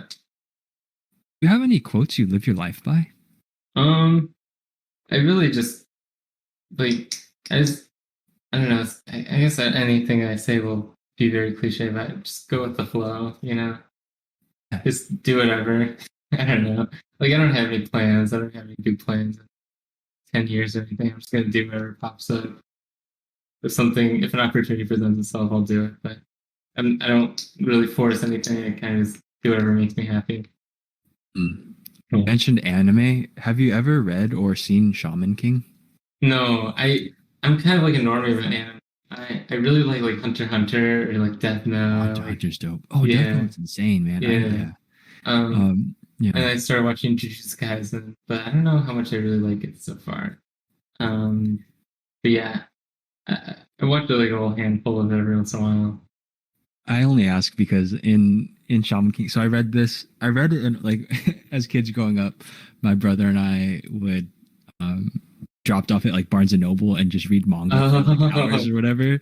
cool. And I remember Shaman King, there was like the main character I think it was like his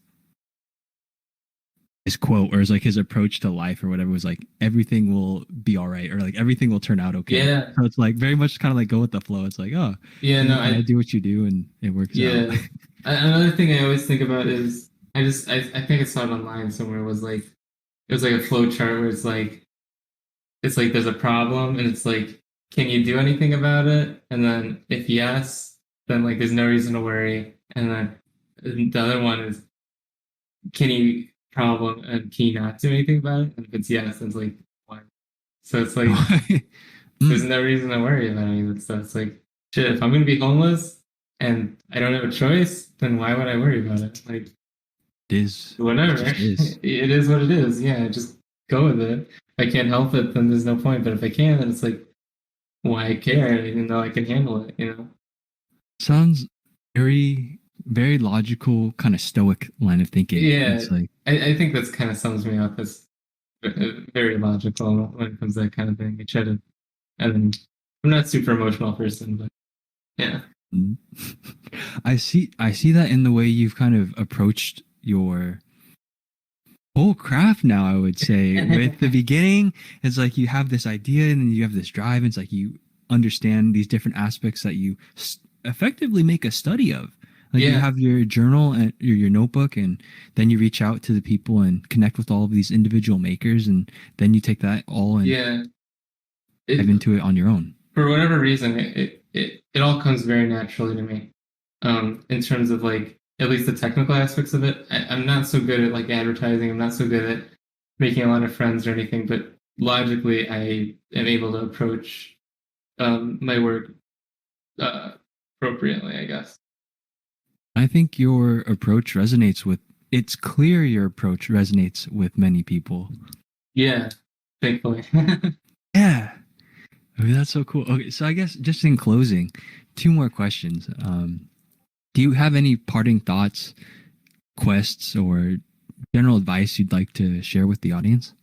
I guess a lot of the people probably listening are people that, if people are really listening, they probably won't listen to probably people that are aspiring to make stuff. And I would just say like, just do what you think is cool. Try not to step on people's toes. Just do what you personally think is cool. And like, if you are going to step on people's toes, ask them for permission first. Like, if you're directly inspired by someone, just reach out.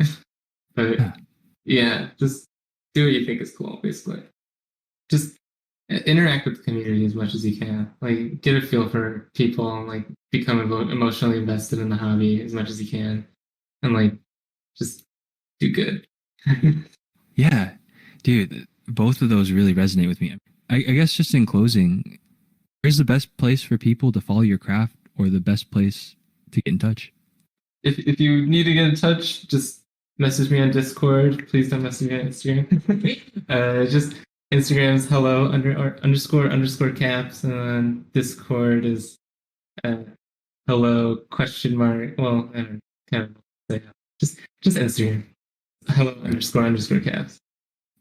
Yo, Liam, again, I really appreciate you taking the time today and what you've shared with both me and everyone listening. Yeah, thank you very much, Greg. Mm. And thank you to everyone in the audience who's taken the time to share this chat with us. And until next time, thanks for tuning in.